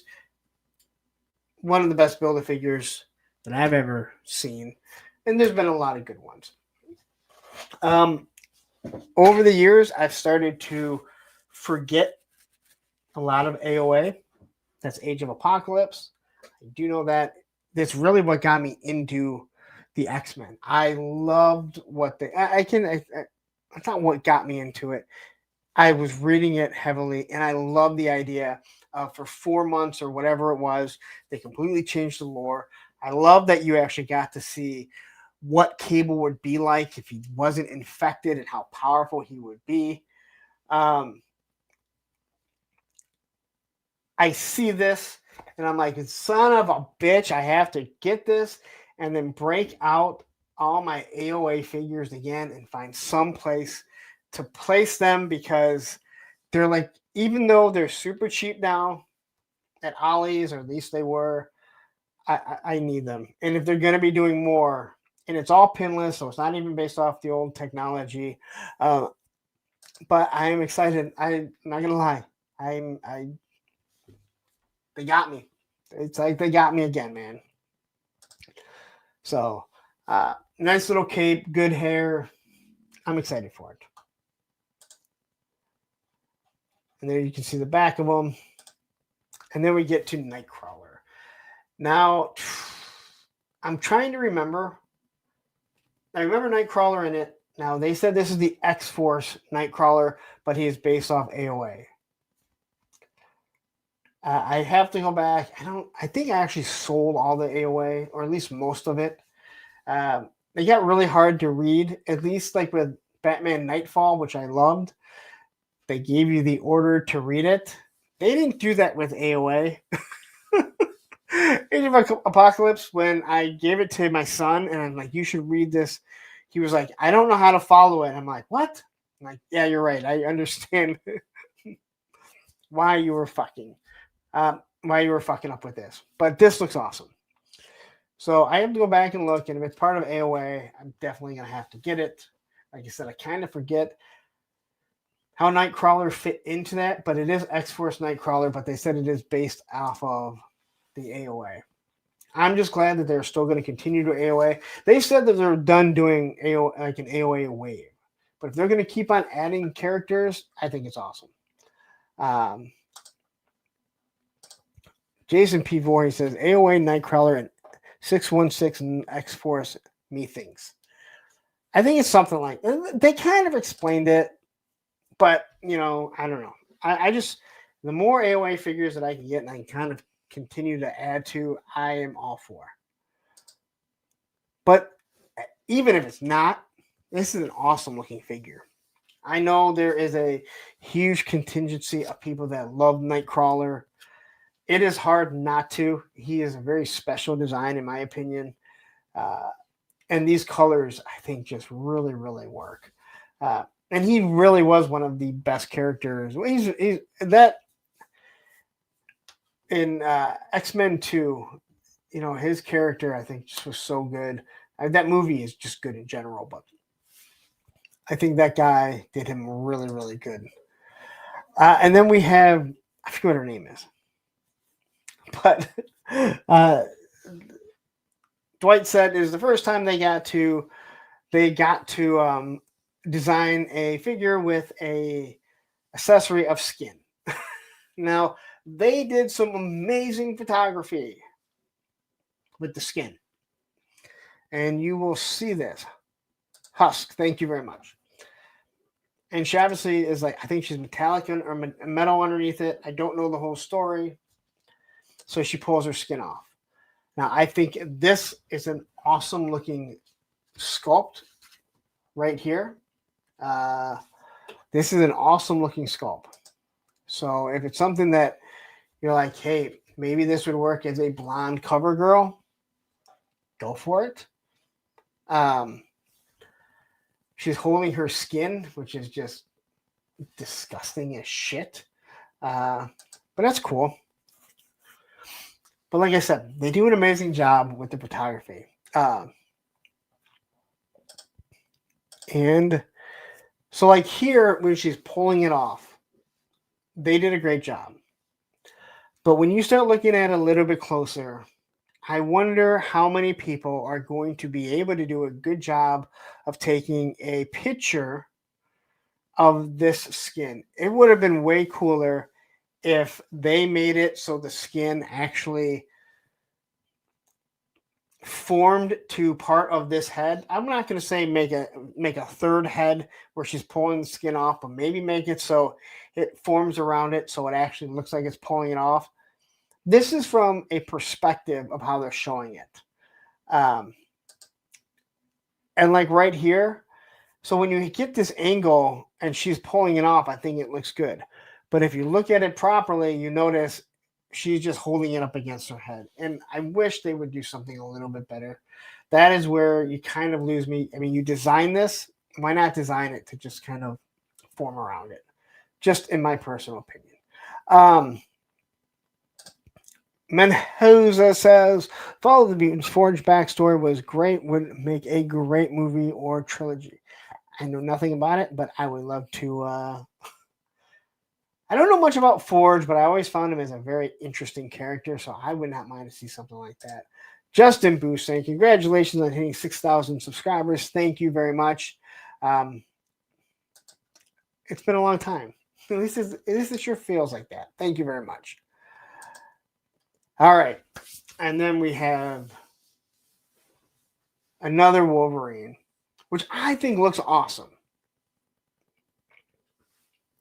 Do we need another Wolverine right now? I don't know. Wolverine's always going to be on the shelves.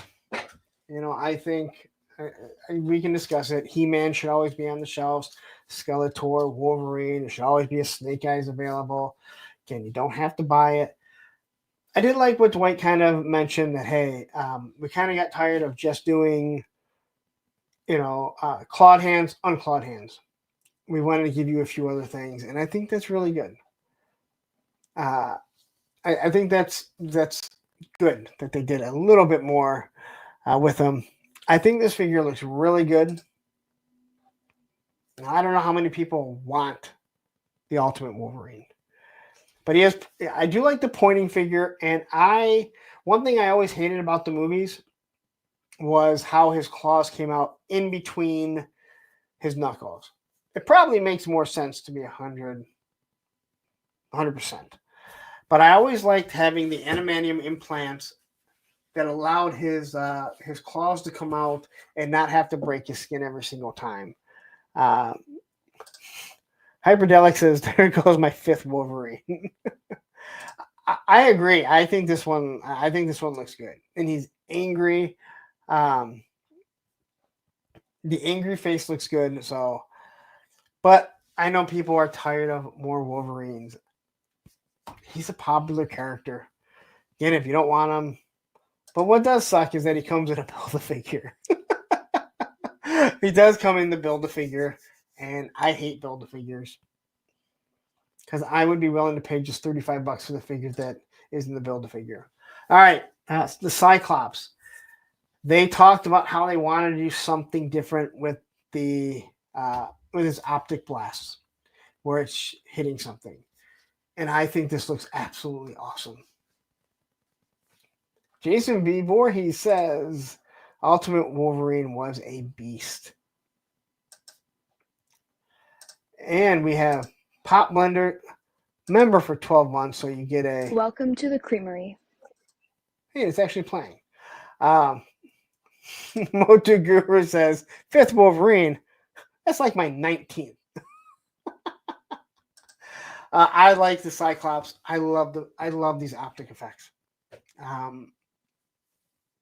Probably gonna buy it because as the more and more pictures I do, and I'm hoping as I do more pictures, I'll get better.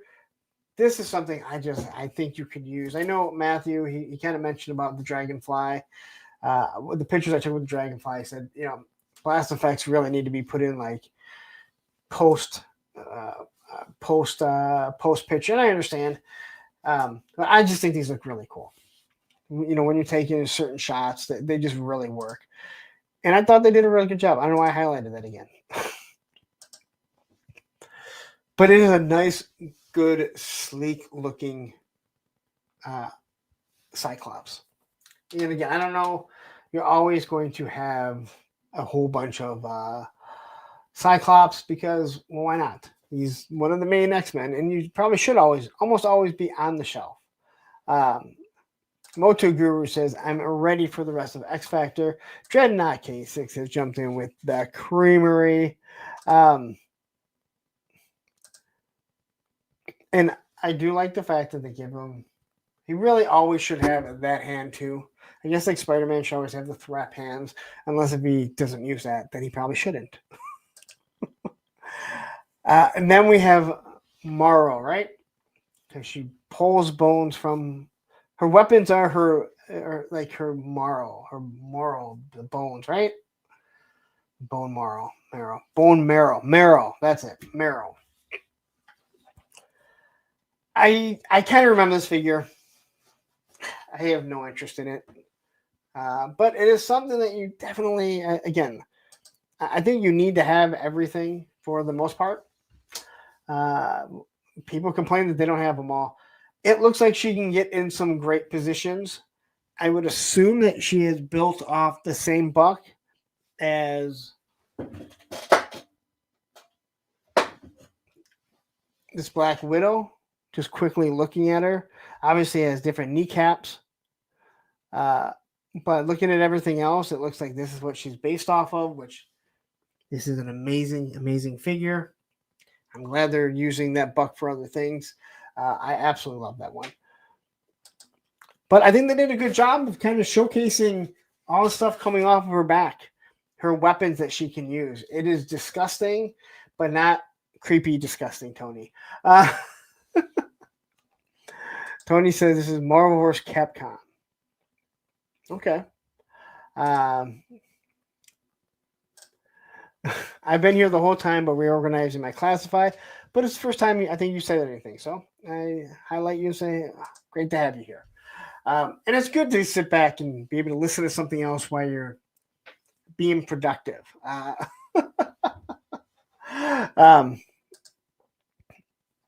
But she is an interesting looking character.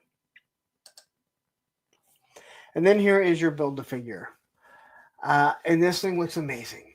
I mean, and this is what, I mean, again, I don't want to buy $150 worth of figures, and some of them I have no interest in whatsoever.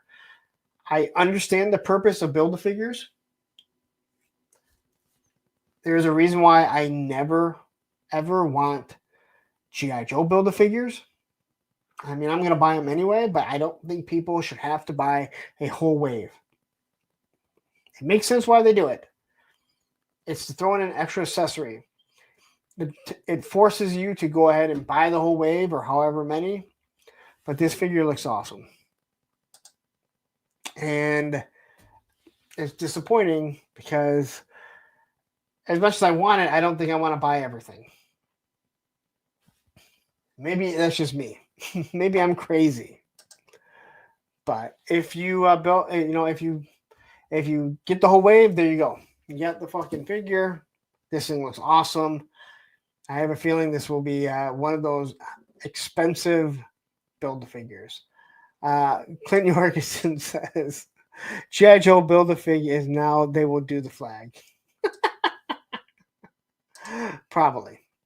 And then I put these in here because tell me what these are, guys. I'm sure some of you know. This looks like a staff with the phoenix at the top, or at least something similar to like that. Tony's Fix says Apocalypse's son, right? Fuck if I know. Okay, maybe Tony's just throwing stuff out there.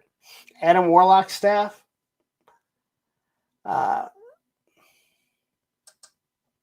Anyone? I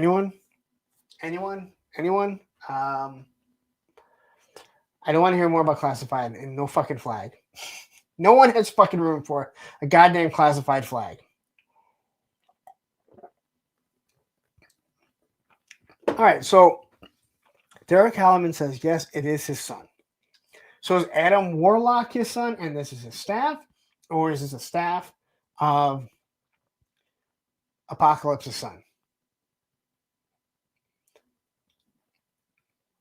No, the build-to-figure accessory. Okay, you guys are all over the fucking place. This was one of their teasers. All right, so Andrew Taylor says this is the staff of Classic Warlock. Okay. And Todd C, you're actually correct. It does look like the sorceresses from Motu. All right, so this is Adam Warlock's staff. Now, clearly, this is some sort of spider web. Okay. Tony, yes. Apocalypse Son was called Holocaust, but now I think he's called Nemesis. Yeah, they changed it because, yeah. All right, so explain this. I mean, it clearly is some sort of spider web. Right? I'd be crazy to say it's not a spider web. It is a spider web. Some sort of spider. So what does this go to? Like, what character could they be talking about? There's so many different fucking spiders that it could be. Well, 3-star says, looks like what Indy put on the medallion and to open wells of souls, but not. All right. I'm not reading those.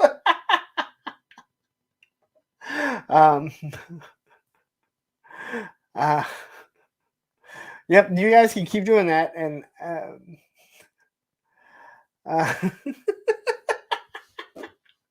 I urge people that are listening to this on the replay to read the chat, because I'm not about to read it. A lot of you guys can probably figure out exactly what it might be, but some of them are very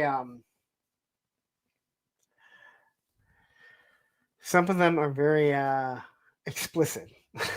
So you guys are very yeah. Anyway, it has something to do with the spider web. I'm not sure what it is.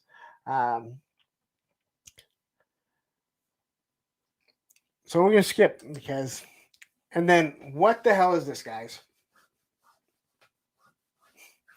What is this? Yes. Okay, well, what is this? Because I have no idea.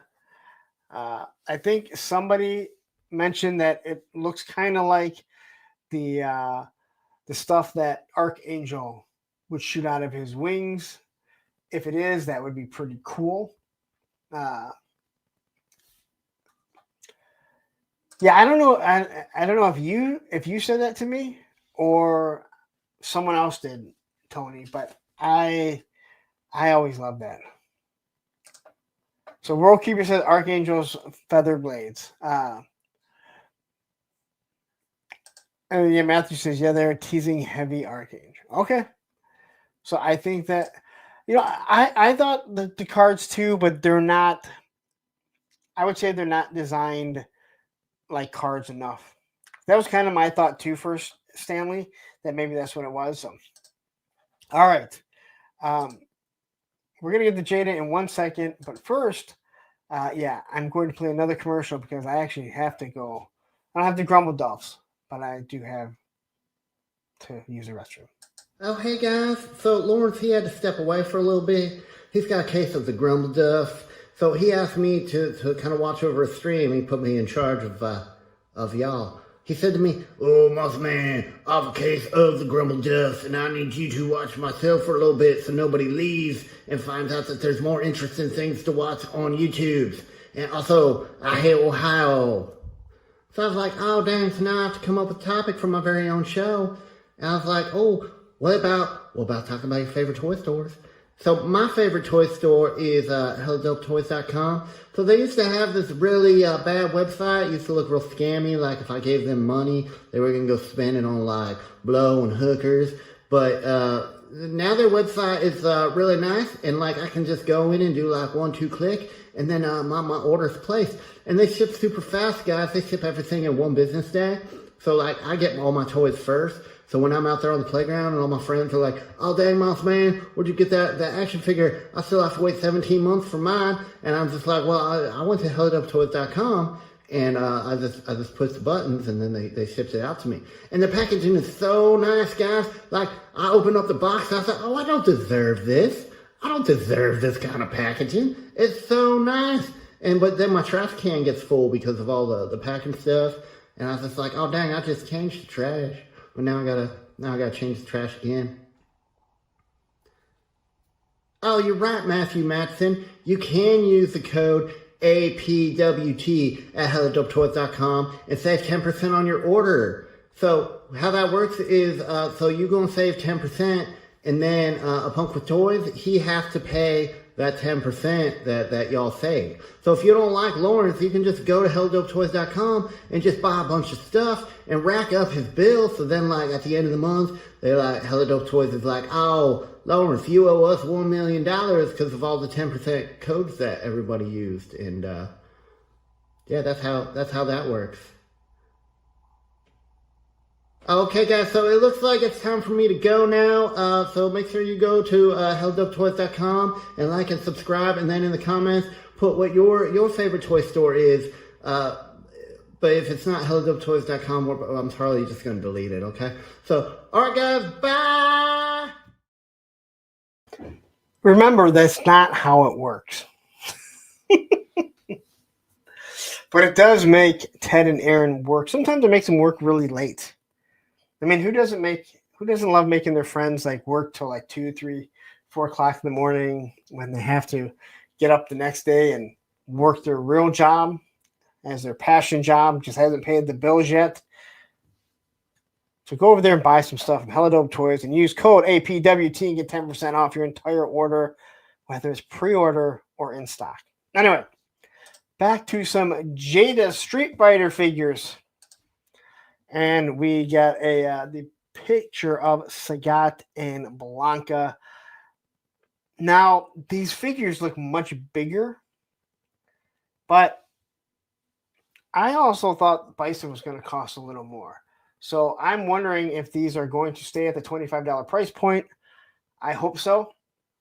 Blanca has a hell of a special effect there. If they keep these at $25, God bless you, or Allah bless you, or whoever blesses you.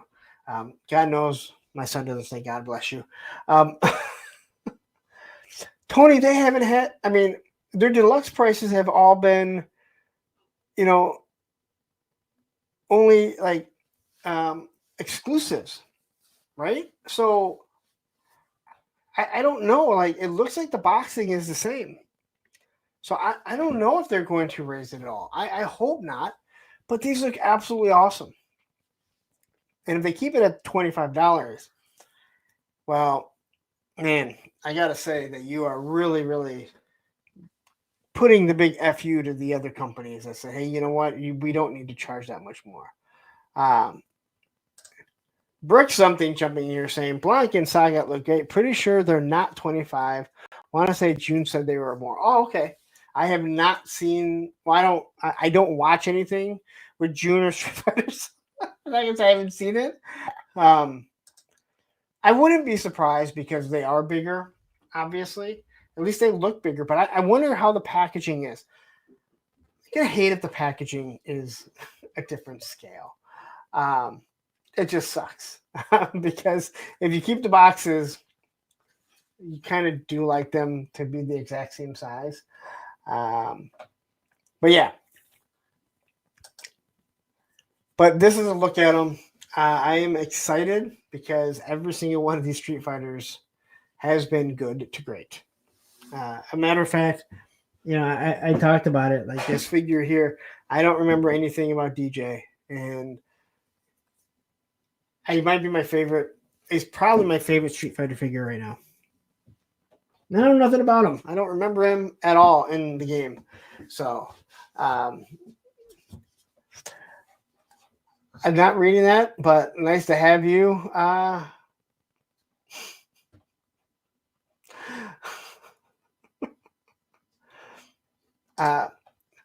Yeah, but yeah, I mean that's the SDCC though. Those again, the deluxe figures I understand, and again, I'm the one that says it doesn't even bother me that the classified boxes are different. I actually kind of like it due to the fact when you read, like when you see books in a library or at a bookstore. Do they still have bookstores? They're all over the place, and I fully understand that.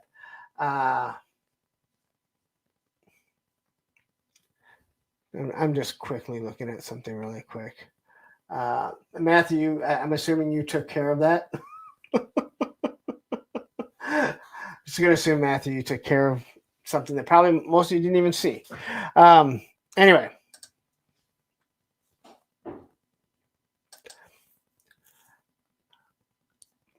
Yeah, be careful here, guys. Even though the owner says it's not a problem, and these are solicitations straight from BBTS. Here is the naughty or nice, and who doesn't want a Centaur or Centaur Santa? Santatar. This thing is crazy looking, but let's be honest. If you want to change that head, this would fit in perfect with any of your Mythic Legions or anything that is a mythical display that you might have. Mythical pictures like this is really fucking sweet looking. This is just a reindeer with Santa's body on it, but obviously they had to do a new hood ornament, I guess you could say. Bow with 3 arrows, candy cane, and I love this mask. I basically just want a regular Santa Claus.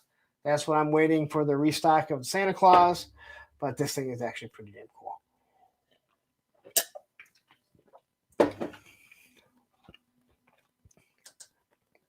Then we have the sleigh, and they do show you that you can add numerous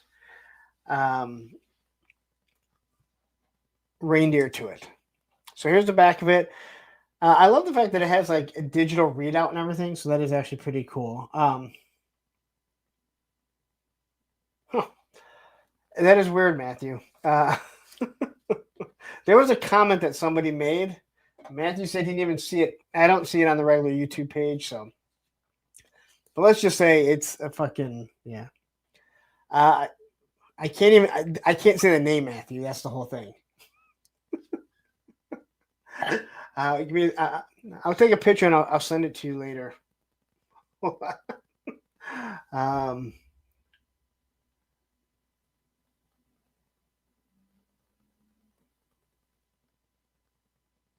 Yeah, I don't.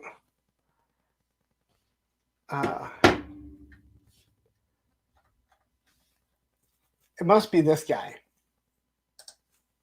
I'm assuming you were on your alternate, Mr. Frog. Yeah, regular Santa's on a pre-order. Sorry, I'm doing this. I'm doing this alone, so I want to send this over to Matthew. And Mr. Frog, if that was you, it's no big deal.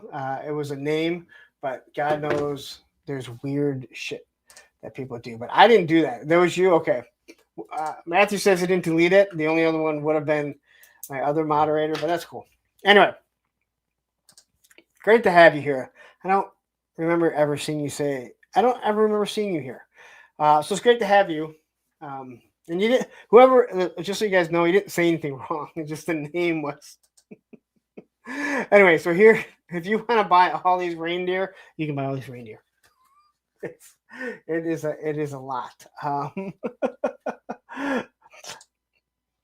Here we have the zombie Santa with his a zombie Santa and pirate Santa, right? This is a zombie, I assume, that is also a pirate. So, pirate zombie Santas. Now, that is probably something you don't normally mix. I have said this going back to their Operation Monster Force. This is a company, Fresh Monkey Fiction, that is, that this is a company that, let's just say, they take some of the most unoriginal ideas and make them original. I know some people don't think so, but I know some people don't think so, but I'm sorry. Like, you took what looks to be a zombie that's a pirate and said, "Hey, you're also going to be fucking Santa Claus." So I think this is awesome. Awesome idea. Not something that I really want to run out and grab, but like right here, look. The shark here says, "I have the zombie Santa and it's cool." Exactly. And like, I just want to get the regular Santa and do a few things like that. So I think this Krampus as the centaur definitely makes sense. And this is one that you could easily work in with your mythic legions. Now, I am hoping that they're going to give him extra hands. Fresh Monkey Fiction, at least from my experience with Operation Monster Force, they give lots of hands. I'm not sure if I need that many hands. It's nice that you have them, but after a while, you have a vase full of Vela hands. And yes, I still do have a vase full of Vela hands. But this is really cool. I mean, they're right. Krampus fits as a centaur way better than Santa Claus does, but it doesn't really change anything. The design is cool. I don't have any of these Naughty and Nice figures. I do have the Operation Monster Force, and I believe that they make some pretty damn good figures. Again, Fresh Monkey Fiction, but these are all backed by BBTS. And so they finally gave these are all up as a Kickstarter. Like, they have to hit a goal or they don't get made. You're not charged anything, just so you guys know. Krusty says, "I love the fire hoofs." Yeah. Andrew Taylor says, "Creepy Polar Express kids." So I didn't say the Polar Express, but I definitely thought creepy when I first saw it. Yeah. So they give you multiple heads. So this can be a little girl or a little boy. I'm with you. I don't understand. I don't understand the face coloring because it doesn't look like any shade of a person I've ever seen. If anything, it looks like, and if Joe Gonsalves, if you're still here, it looks like someone that's been working in the fucking coal mines, right? That's what it looks like. It looks like a kid that has been working in the coal mines. But you look at the little accessories, it comes with them. It comes with a little package here, a gingerbread man, a cup and cookies for Santa, and a stocking. And then it includes a mystery gift. Here's the same thing. I don't understand the skin tone. Now, maybe it's not finalized, but it's weird. It just looks dirt, or they're trying to do blackface. But that wouldn't make any sense because these ones look fine. Like, this skin tone looks right. So I'm thinking that there's just something in this digital render that doesn't make this look right because it looks like it's, again, been in coal or soot or something like that. Anyway, yeah, the 5 o'clock shadow. There's something that just looks weird. Mr. Frog says, "I feel it's the render because Santa looks the same."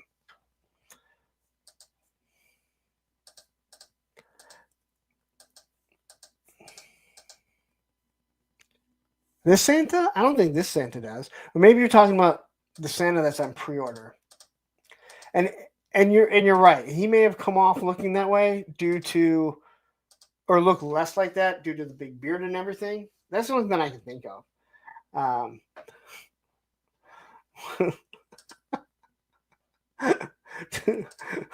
Crusty O'Crow says that bottom chick mugged me.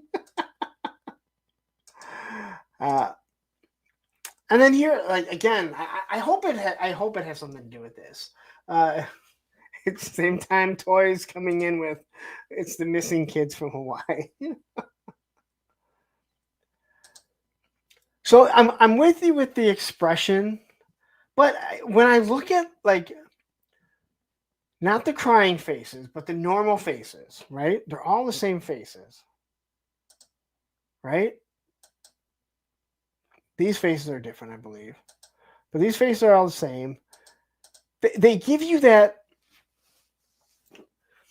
They give you that 1950s poverty, depression era. Kids aren't getting anything for Christmas, like that. This is what I get, and I think a lot of it has to do with the coloring. Like they haven't taken a bath in years, so I don't know. Anyway, if you want it, it's there. All right, on to G.I. Joe, and we can get through this pretty quickly. I did talk about this Friday when I was on with Tony for, what do we call it, Tony? Tony and Punk's Freestyle Friday. We might do that again sometime. Maybe when Tony's not working. Tony and Punk's Freestyle Friday. I can do that from time to time. Especially if I'm not in control, it's even better. Anyway, so we looked at Slice and Dice. Now, I was watching the Full Force, and this is going to be a 2-pack exclusive to Hasbro Pulse. So get ready, guys, because if you don't have a Pulse Premium membership, I don't want to hear anyone fucking bitch they didn't get it. Now, with that said, all these Pulse exclusives are going to Entertainment Earth and BBTS. So maybe they've just been overproducing things. Now, you guys know that is the way to kill the line if you're not going to buy it, but you want it, you're going to wait till it goes on clearance. Don't expect to see those things at Ross and Ollie's, though. Just my opinion. And War Chest full of toys jumping in. Member for 9 months, and let's just do the Welcome to the Creamery. right here now. And 3-star saying, man, fuck Hasbro Pulse. Yeah, I think Darren has a love-hate relationship with Pulse.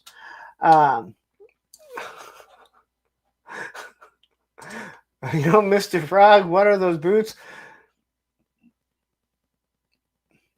I don't think that's how they look because I didn't notice them the few times that I've looked through this, but I can't unsee it now.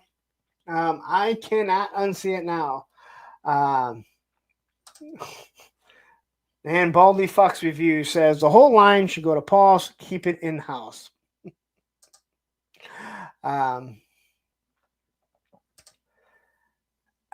Yeah, well, I mean, you should talk to Sarge from Sergeant Reds because John will tell you the exact same thing. So I was coming to the end with these figures when they came out, so I don't feel like they're figures I know that needed to be done. I didn't feel I needed them or need them right away, but it is definitely something that I know a lot of people. And Tony said right away, like, hey, those are ones that I need.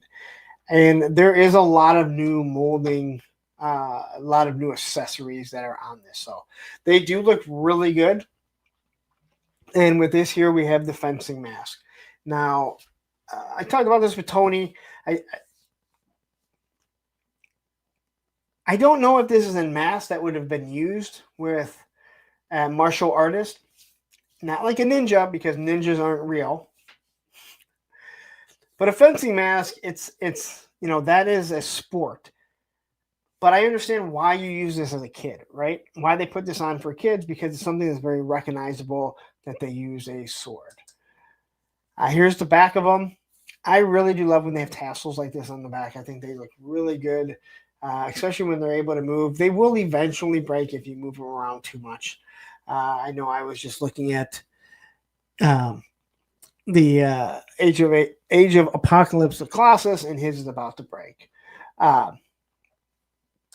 Airborne Customs jumping in. If y'all are so over the exclusive shit, then quit waiting for shit to go on clearance or to discount stores. I don't think War Chest full of toys cares. I think he buys what he fucking. I don't think he gives a shit. No. But Airborne, I fully understand what you're saying. I do.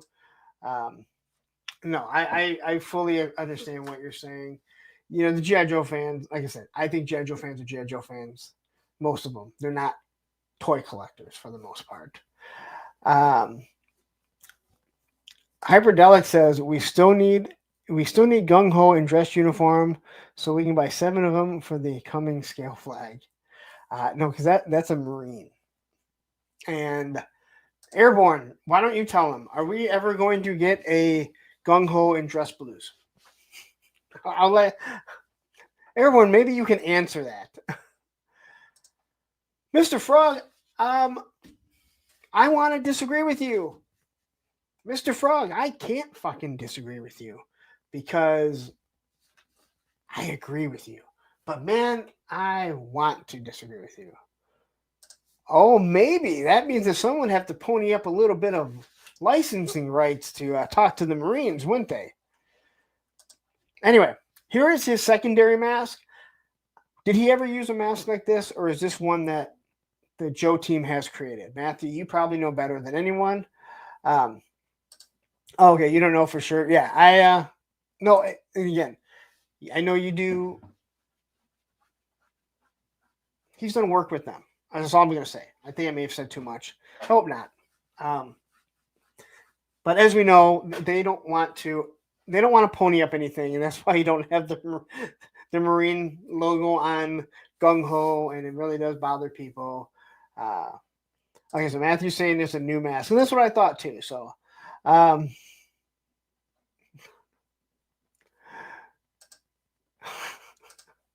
Hyperdelic says Viper Island is a Joe fan. Mr. Frog statement tracks.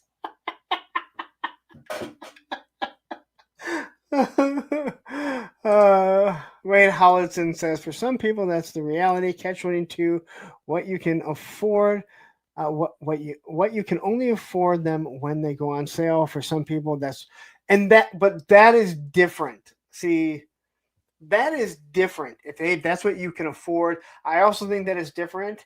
I think it's different where if you're looking at something and you're like, hey, I don't really collect that, but if I see it on clearance, I'll pick it up. If you're looking at something and you're like, I really want that, but I'm not going to buy it to go on clearance.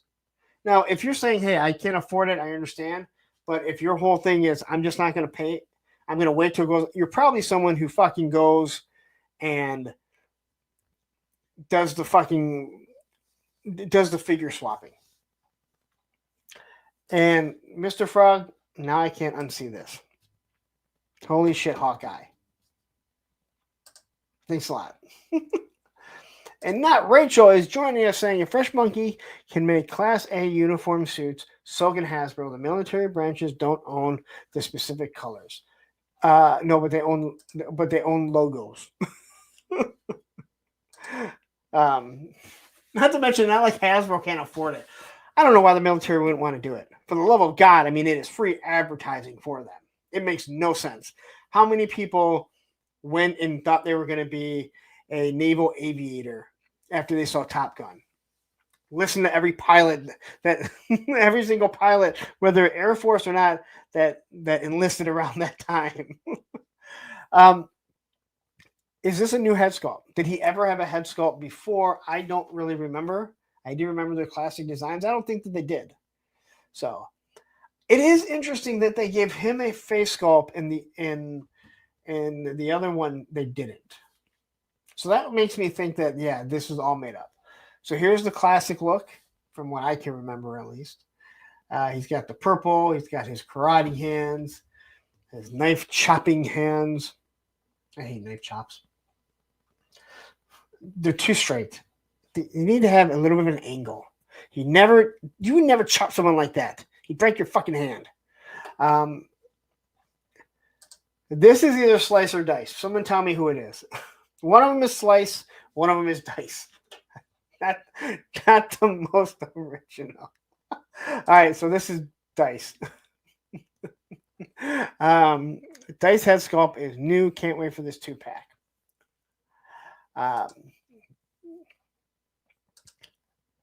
And Brick says, I think the Marines realize kids aren't buying classified. Us old guys aren't the ideal recruits.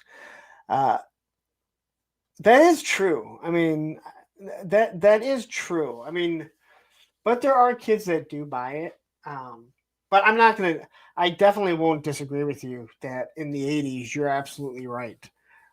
But I'm willing to bet that there are a ton of Marines that became fans of Marines because of Gung Ho.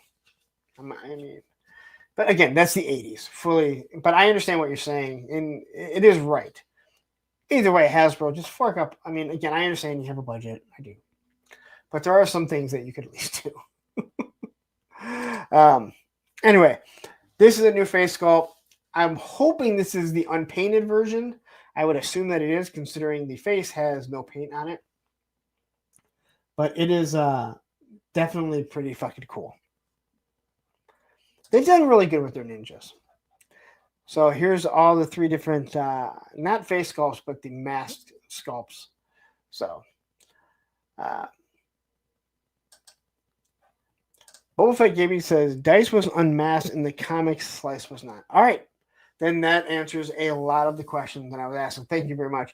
Yeah, like I said, I was collecting some of these comics at the time. I didn't realize how many of the Joe comics I did have towards the end, so I sold them all off.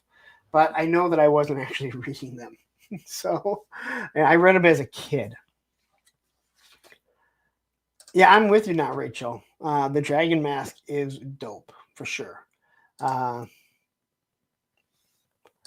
Mr. Frog says, I never in my life seen a kid pick up a Hasbro 6-inch action figure. I gave my little brother a cap for Christmas. I've been in like Sergeant Reds, and I've watched kids like 10, 11 come in asking where the G.I. Joe classifieds are.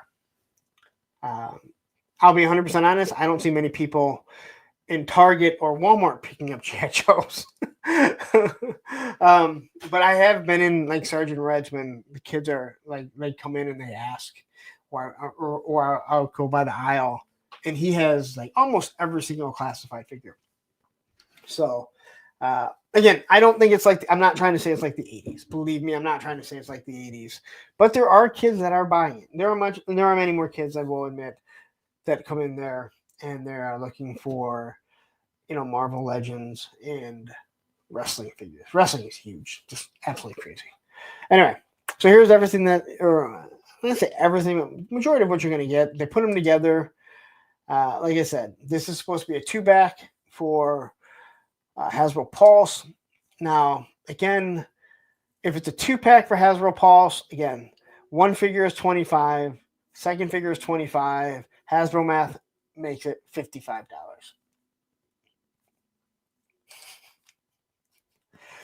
Hasbro math is awesome. I need to start charging people like that. So anyway, now these colors look way different. Maybe it's just the angle, the lighting of it, but I think these colors look really good on it. So I'm kind of excited to get these. And then we have Crystal Ball. Now, going back to my top 10, I put Raptor in there. I don't think this is going to be a Raptor character, but as I said, Classified tends to make characters that I didn't care about.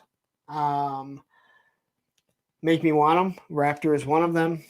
I look at Nemesis Immortal, and as much as I hated Cobra Law, I think that figure is designed and sculpted really nice. I will leave it at that because that motherfucker won't stand up. But anyway, here's Crystal Ball. You can tell they're going with a different style design. Yes, Rachel, exactly. 25 plus 25 equals 55. Thanks, Hasbro. I think you're supposed to say thanks, Obama. And no. Okay, first of all, let me say something quickly. I'm going off on a rant real quick.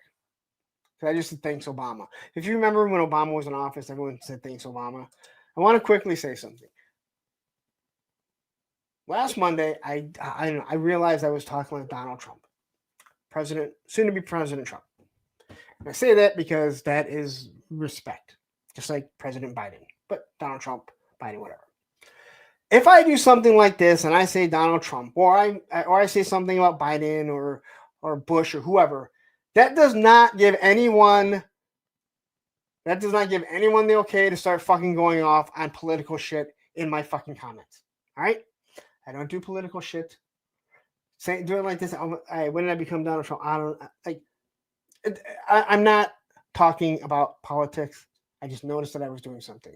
So please do not start talking about politics in my chat ever. I don't care if I make a comment about Biden or something like that, or Trump or whatever. Just a rant after I made that comment. All right? So please, I just want to put it out there. It seems like it's been a long time since I've had to say that, but I feel like I need to say it again. Anyway, back to Crystal Ball here. I bet it's going to be a good looking figure. It's going to be a strange looking figure. And it might be something that, it might be a strange one because you might want to put it with your Operation Monster Force. So anyway, here's the front of them. Here's the back of them. I don't know how this figure is going to work into the lore. I don't know if he ever looked like this before. You're right. It's pretty fascist of me. Pretty fascist of me. Clint Jorgensen says, unsubbing if you say anything negative about the wings. About the wigs, you said. Never forget the wigs. So here's his face. Now, it looks like he has vampire teeth. And looking at this, it kind of does still have that crystal ball look. Now, on Friday, somebody, I think it was Spec, pulled up the actual file card, and it does talk about all kinds of weird stuff about him. Maybe it was an updated file card. But yeah, this was, yeah. Yeah, that's it. It looks like he has fangs. And there was something about him being from oh my God. Brick, you nailed it. It kind of does look like Kiefer Sutherland from The Lost Boys. Man.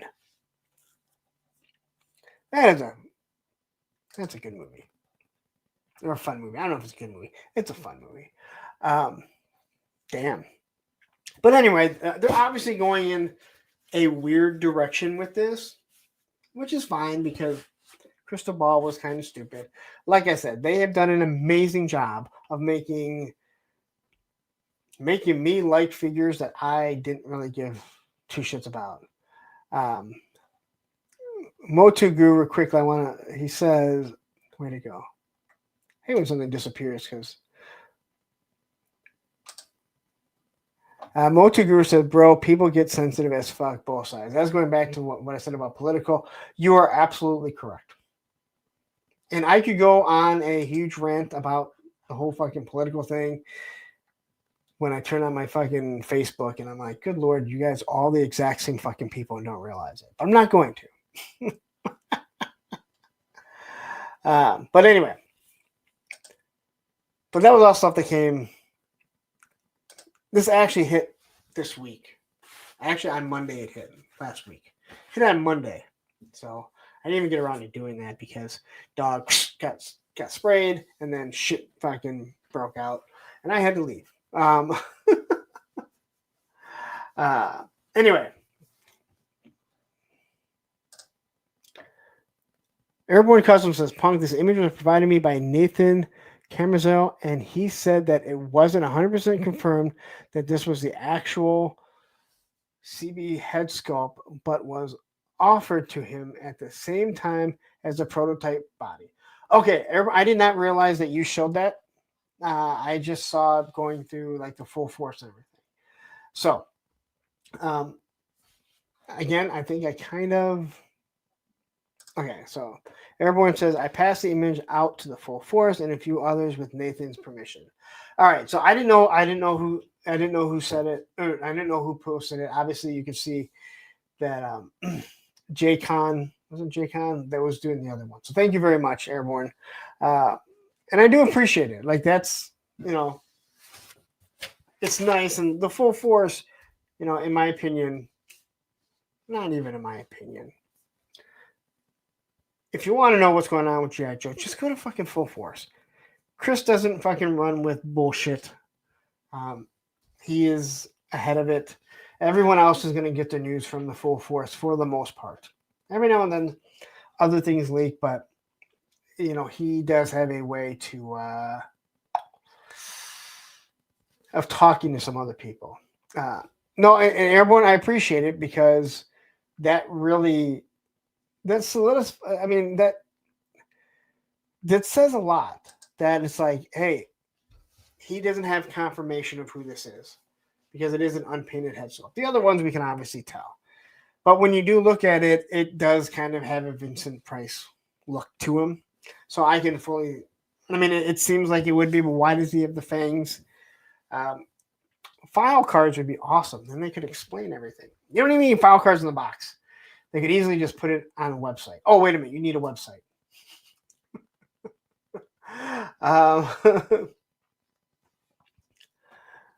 So, all right. So let's... The topic. There's nothing more to talk about the G.I. Joe. So I was able, thank you to my latest video, my top 10. If you haven't gone and watched, please go and watch it. It has done way better than I had thought that it would be.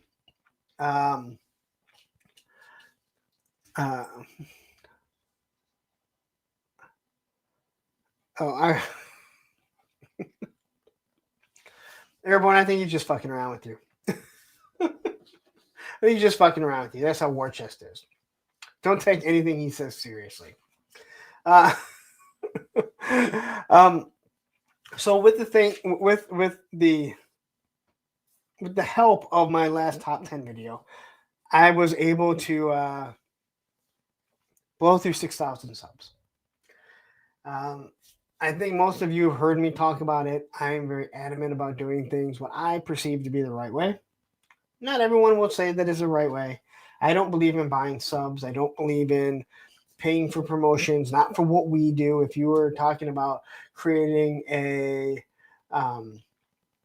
a show and you want to get it out to more people, I understand. I'm never going to pay for promotions. I want to do things. I'm going to say the right way. I perceive them to be the right way. I've talked about it numerous times. You can go to Social Blade and see exactly who's buying what. So hitting 6,000 to me is huge. I am surprised at this point that there aren't. I can't believe that there are other G.I. Joe fans that don't know who I am.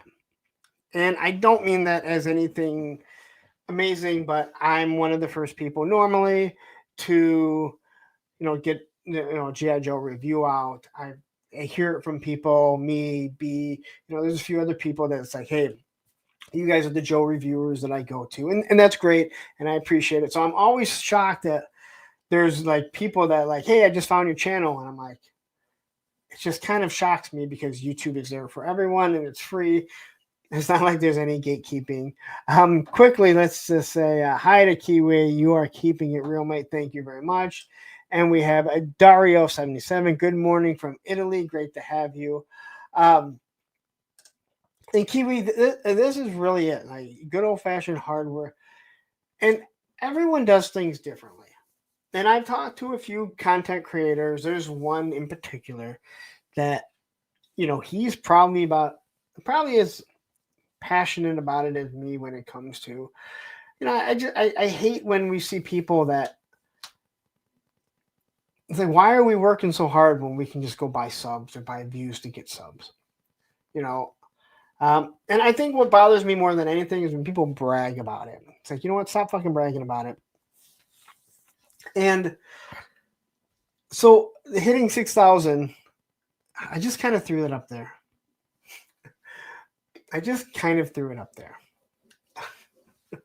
As a quick topic, right?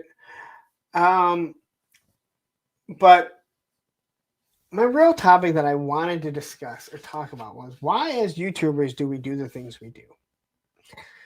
And I mean as creators. And why do things bother me so much? Like, why does it bother me that people buy views, buy subs? Why does it bother me when people are lying? Why do some YouTubers get so mad when someone says their name and they feel like that's a time to go? I mean, if I say something, I can't be mad that another YouTuber wants to address it. Now, it also depends on how they address it. Why in this ToyTube world, and I can't speak for other YouTube worlds because I don't live in other YouTube worlds. Why are we such assholes to each other? I mean, I don't go around giving people the thumbs down because I don't watch your content if I don't like you. And I don't expect people to watch the content. But why is it that we have YouTubers that will give you false copyright strikes? Why are there other YouTubers that will, lie about people that are doing it? Why are there people that will ultimately run and post stuff that they didn't confirm when they can easily confirm, right? It makes no sense to me. And I don't know if every other realm in this world is the same thing. I fix copy machines. I don't know of this type of stuff going out in the copier world. Again, it's a little bit different. And I'll say it again. And I don't really watch displaying model behavior. And I don't watch Dan Who all that often. But I do. But I was watching one day, and I've said this numerous times. 73 of you, please hit that like button if you haven't. Hit the subscribe if you haven't. And Dave was saying to Dan Who, and he goes, I'll never understand why there's all this drama here. If I started a job, or if you started a job, anyone started a job somewhere, and I'm just kind of paraphrasing. And let's say you're a G.I. Joe collector, and you started this new business, this new job, and you're walking by, and they're walking you through, and you see someone that has Teenage Mutant Ninja Turtles, right?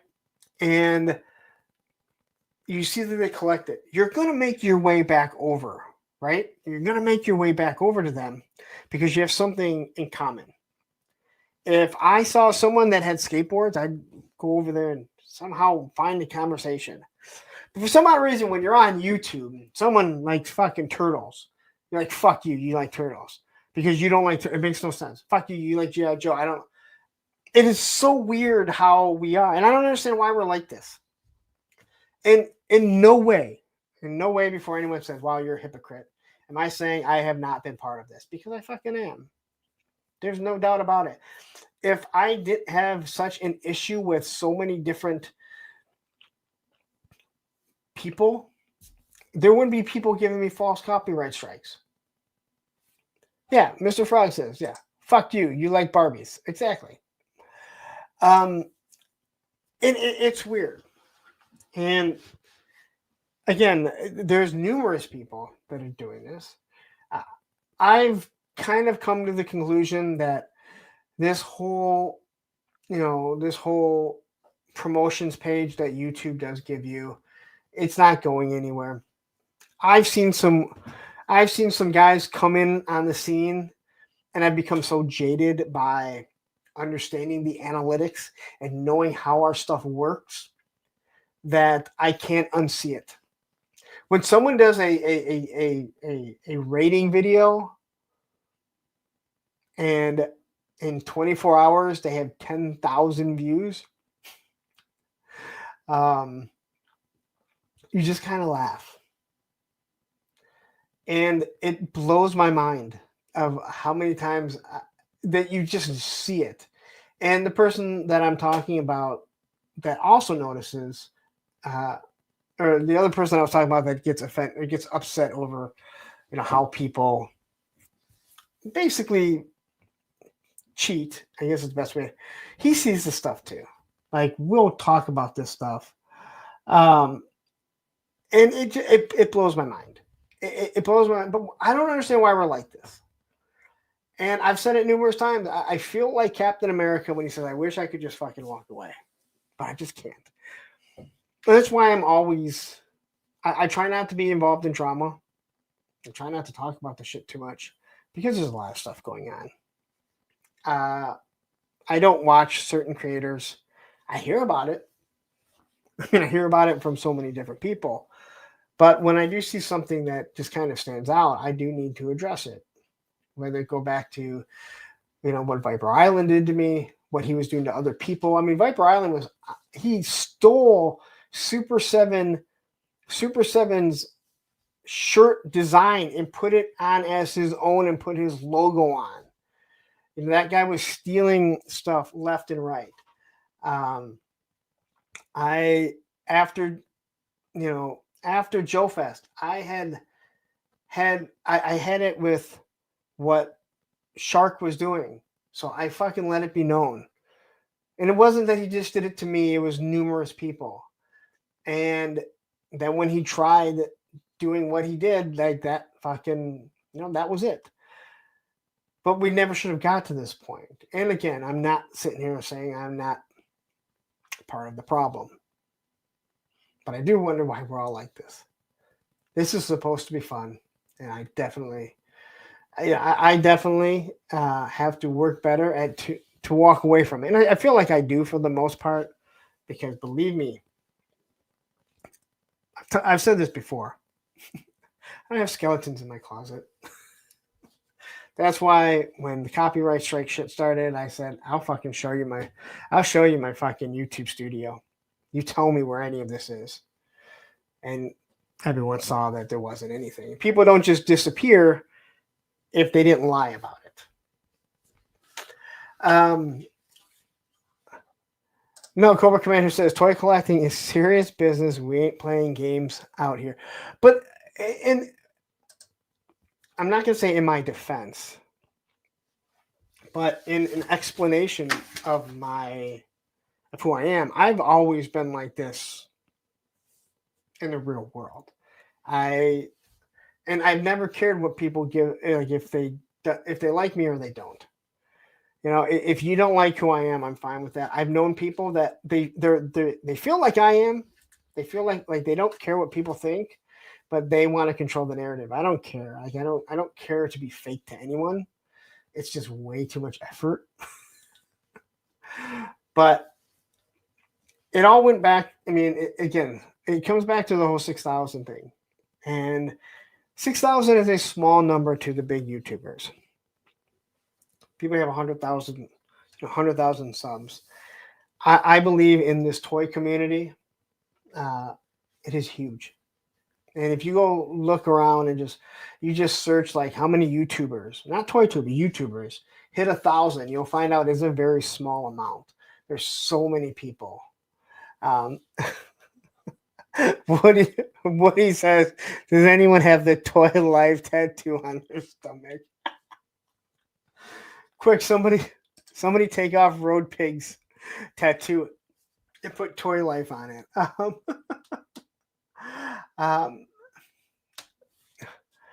No.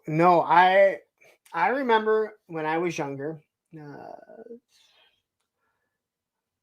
about 2021, the stories that, and I never saw it happen, or else I wouldn't have put up with it.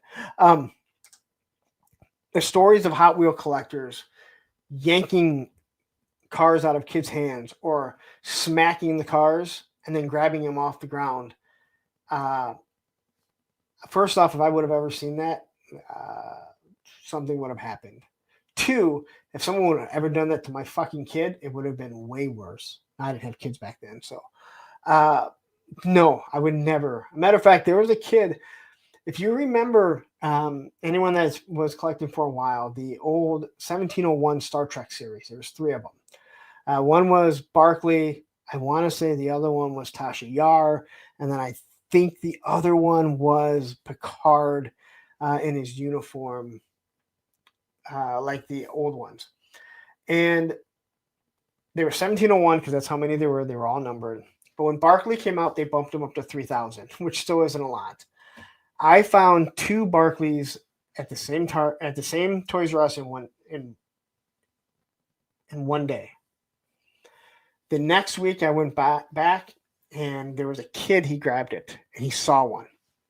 And I said, "Hey, do you mind if I go, hey, do you mind if I look at that really quick?" And he looked at me, and he was there with his dad too. And I would hope that if I would try to take away from his dad would have kicked the shit out of me. And I'm like, I go, "Hey, I already have 2. I just want to see what is numbered." And he was very hesitant, but he had seen me before. So he handed it to me, and I looked at it, and I was like, okay. I'm like, and I handed it back to him. I go, "I would never take this." But again, like this shit happened. Matthew, Hot Wheel collectors almost worse than Star Wars. When you see a grown man sit down in front of Hot Wheels and pull them all off so they can go through each and every single one of them, yeah, that's when you know you have a fucking problem. I mean, I understand you want your little car. But let's be honest. It's ridiculous. I guess if you put them all back, fine. I don't care. If you put them all back, if you leave them there, yeah, you're something else. Stanley Eberhard says in 98, Mark McGuire Toys R Us opening, an adult ripped it out of my hand. He was banned from the store. I was in high school. Oh yeah, and I've heard more than enough stories from people firsthand that have seen it happen, and it's crazy. And so maybe that's just where, like, we're the same crazy people. So I admire the guys like, Geek Dead Life, Toy Anxiety, that can completely stay out of the drama. I don't understand the amount of people that will fucking kiss other guys' asses and they want to be part of some clique. And I watch it. And I've said before, like, I don't want to be part of a clique. And what I mean by that is I don't want anyone to ever be associated with me because I say something that upsets another group of people and they decide to go after them. And I just don't understand why we're like this. And again, it goes back to me too. Why can't I just overlook shit? I think people like the fact that I don't, but I also know there's a few people that are like, dude, you just need to fucking walk away. Had I walked away from shit, I wouldn't be getting false copyright strikes. I also wouldn't have showed the world exactly what it looks like through the copyright strike either. So now people never have to worry about, hey, how do we know if this is true? Well, you know what? You can just go to YouTube Studio and I fucking show you. It'll tell you exactly who sent this to you. You get a formal email. It's a bitch. And YouTube isn't the most helpful. That's probably the worst thing with anything, is that YouTube is not very helpful. This is me all over the place.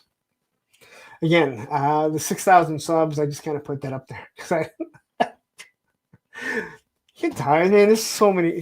Come up with a fucking topic every week. Good Lord.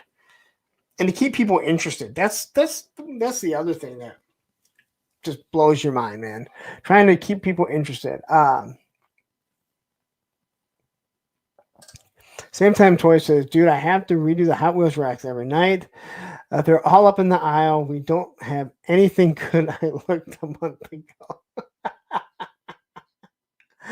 uh, um, Warcha says, we had this collector at Toys R Us that would buy only unopened cases. He would pop them open, take out the cars he wanted, and give the rest of the cars to the kids at the door after checkout.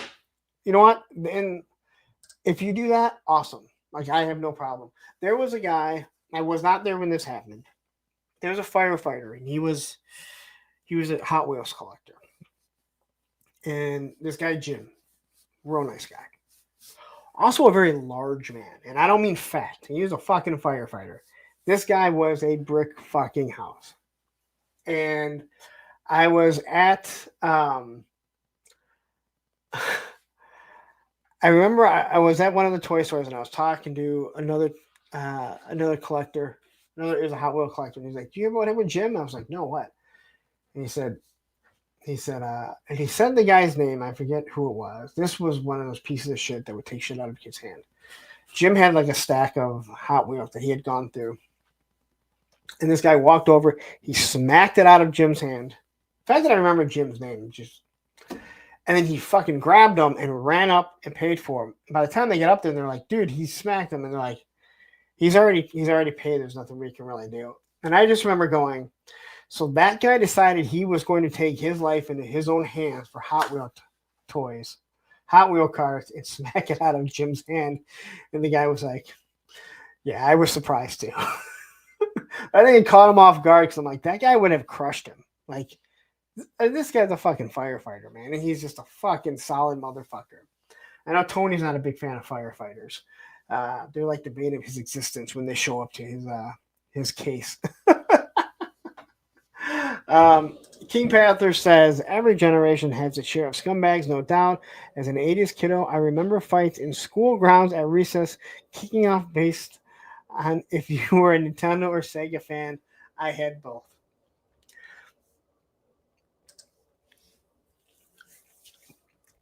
I don't remember any fights, physical fights about Sega or Nintendo. But man, those Sega people, they were very adamant about how much better their system was than Nintendo. They also didn't have games to play because Sega couldn't make enough games. While Nintendo and Super Nintendo just became so popular. Tony's Fig says, I'm cool with hose draggers as long as they stick to playing with fire.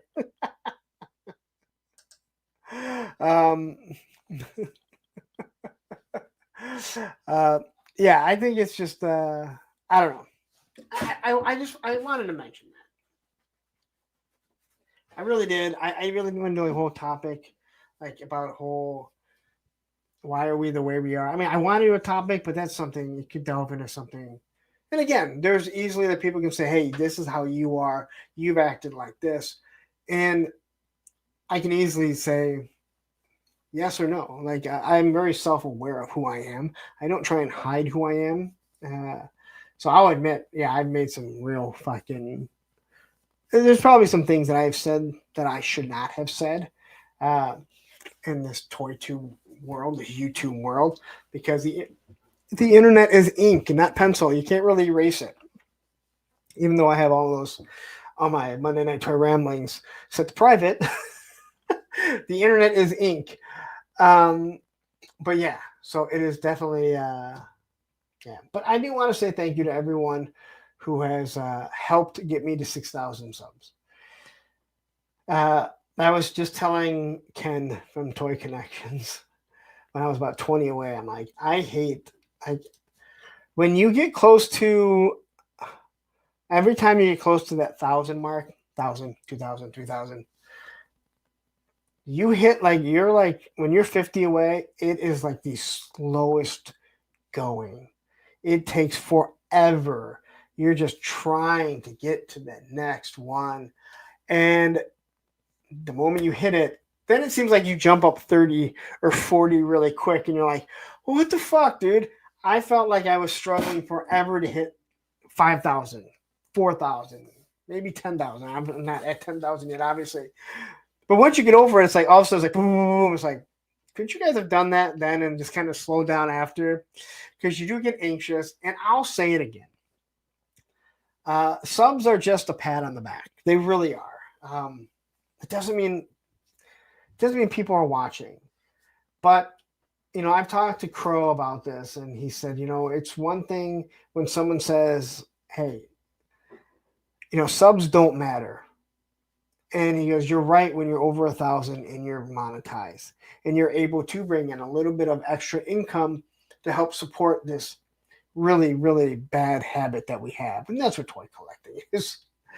And he's absolutely correct. But once you get monetized, hitting those, milestones and gaining subs, it is just a pat on the back for yourself. And again, it really means nothing. It doesn't mean more people are listening to me than someone with 1,000, especially now when you can just go into your YouTube studio and say, "I want to buy promotions," and show it to more people that don't give two shits about toys. But hey, your numbers, you can pat yourself on the back.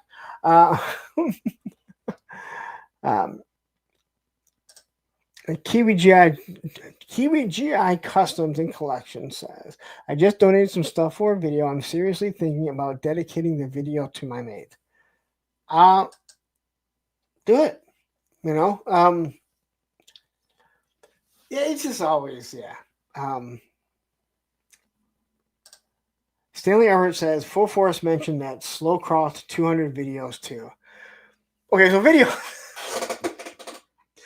I have no problem. All right. I have well over 1,000 videos, and I believe I didn't delete. I believe I set the private 83 live streams.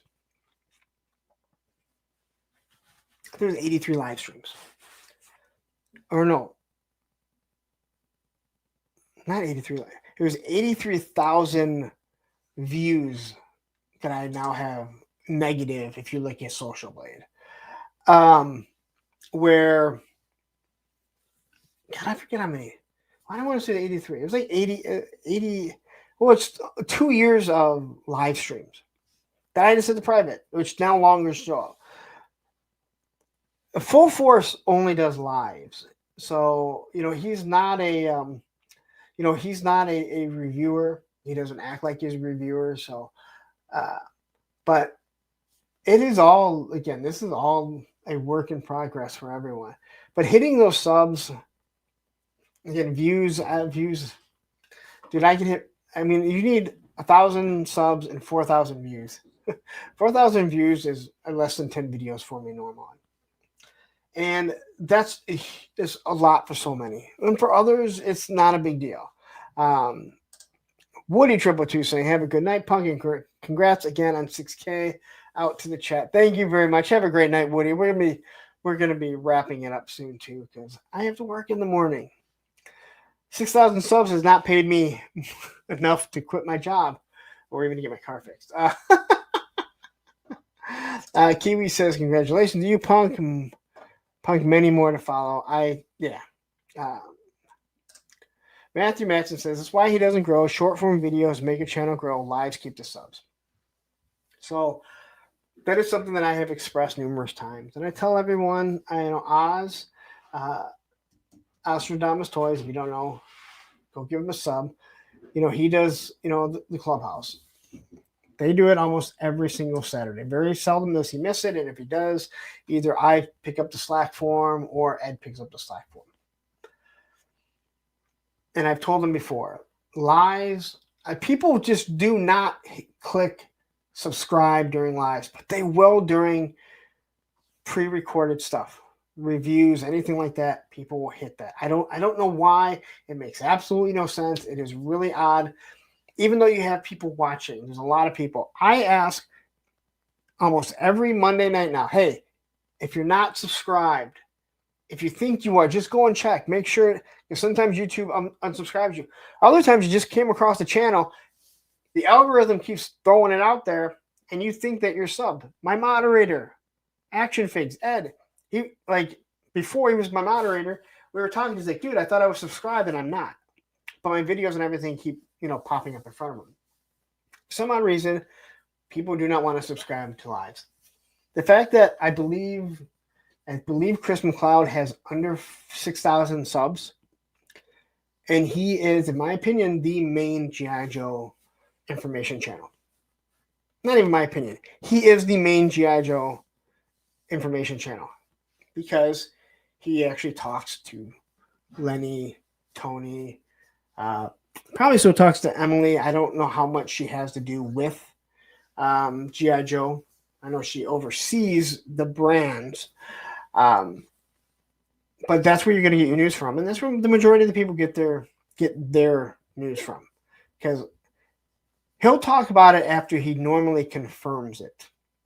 And it was expressed to me at Joe Fest by somebody that said they will not give certain information, but at the same time, there's certain people that will give the nod that, yep, that's what's coming. Or say, no. And I'm not saying there's not a Thunder Machine coming, but, I would assume there is. But I could sit there and say the majority of the main vehicles will come, and eventually I will be right. That's what makes me laugh. I said one day I'm going to do a live stream, and I'm going to read through that Mark Bello book that I have, and I'm going to read off every single name on that, and be like, now I can say when that figure comes, hey, I broke this. I told you there was a leak, and I thought that figure was going to come. It was 3 years ago on this live stream when I was just reading from the book saying, hey, this figure is going to be coming. That's what a lot of these guys do. Throw something at the wall, say something that was really popular when you know that they're being popular, it's going to stick.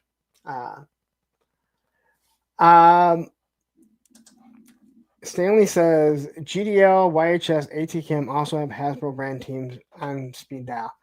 I disagree with that completely. They may have some. The G.I. Joe brand, from what I can see, only talks to a few people. I'm not one of them. I mean, Lenny will talk to me about a few things, but I also don't want to bother Lenny. Lenny talks to Chris because they have a trust with him. And it's hard for them to build a trust with anyone. I feel like the Marvel brands are a little different. The Marvel brand's a little bit different because they don't have to play by the same rules as Hasbro. They have to play by the rules of Marvel and the Disney Corp. It sounds weird. Just like the Star Wars brand has to play by the rules of Kathleen Kennedy. You would think that they would both be run the same, but if you notice, the Marvel brands really don't have a problem at times making figures that are coming down the pipeline of movies. Sometimes they get it wrong because maybe there's certain things.